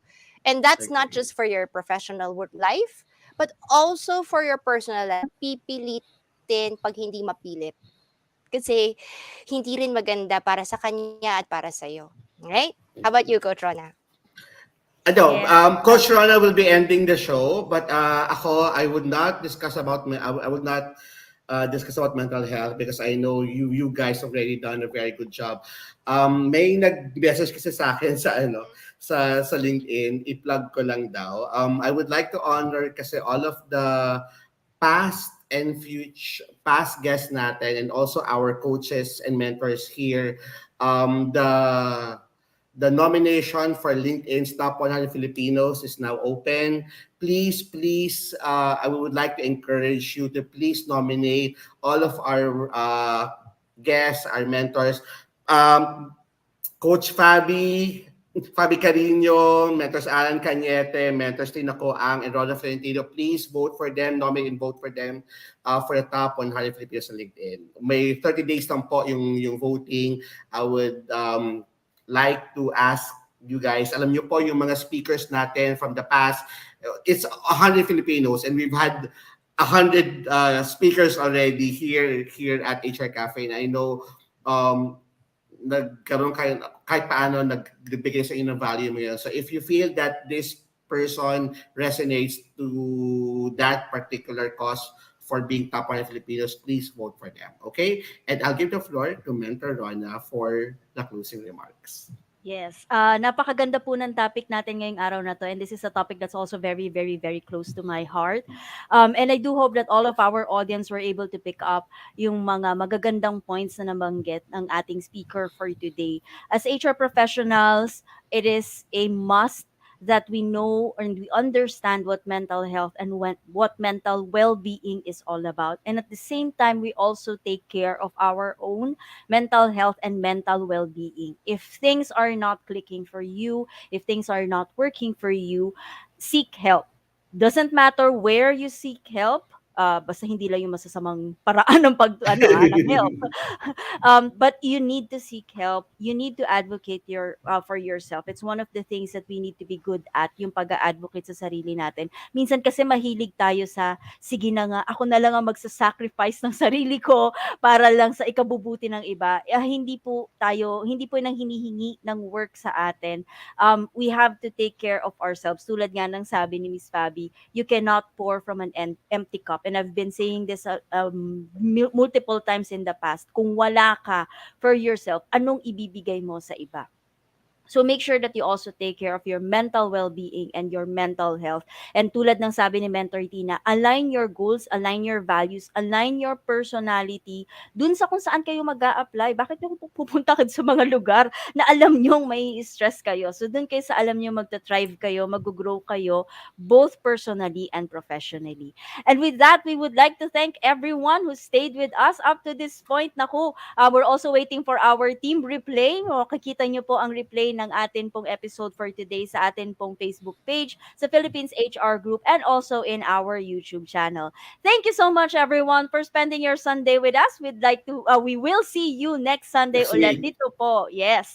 Dito po sa HR Cafe, usapang trabaho, buhay at iba pa. Huwag pong kalimutang bumoto para po sa Top 100 Filipinos on LinkedIn, and gusto ko rin pong i-promote yung pong breakthrough tipanan po ng PSTD. Yan sa September. If you're still not a member of PSTD, punta po kayo sa kanilang Facebook page or sa pstd.org.ph para makapag-member po kayo at makasama po kayo sa breakthrough happening on September. Ayan po. And may 6 o'clock silang meron silang 6 o'clock program. Yes, may 6 o'clock program po sila today. Vote for Coach Darwin. Ay, kayo na. Pakibanggit. Oo, okay ba? yan. Ayaw mo yan? Wait, hindi, sa ano mo pa yung sa coach? Yung sa ano? Ay, sa coach. Oo, yan. Salamat. Oo. Yes po, Oo. makikita nyo po yung link sa 7 days Facebook pa. page po. 7 Yes, days Ah. pa. 7 days pa po kayo para bumoto. Yun pong link ay nandun po sa Philippines HR Group. Nakapost din po yan sa Facebook page din po ni Coach Darwin. Vote for him as one of the coaches of the year, tama? Bumoto na ako Pilipinas doon. yun. Oo. Yes, Pilipinas. Pilipinas yun. Yan, Pride of the Philippines. Ayan po. So Thank maraming salamat everyone and we'll see you next Sunday dito po sa Thank HR you. Cafe. Usapang trabaho, buhay at Bye-bye. iba pa. Maraming salamat everyone. Thank you, everyone. Happy Bye-bye. Sunday. Thank God you. bless. Sunday. Bye-bye. Thanks, Bye. Fabi. Thank Bye, you Ma'am too. Fabi. Bye-bye.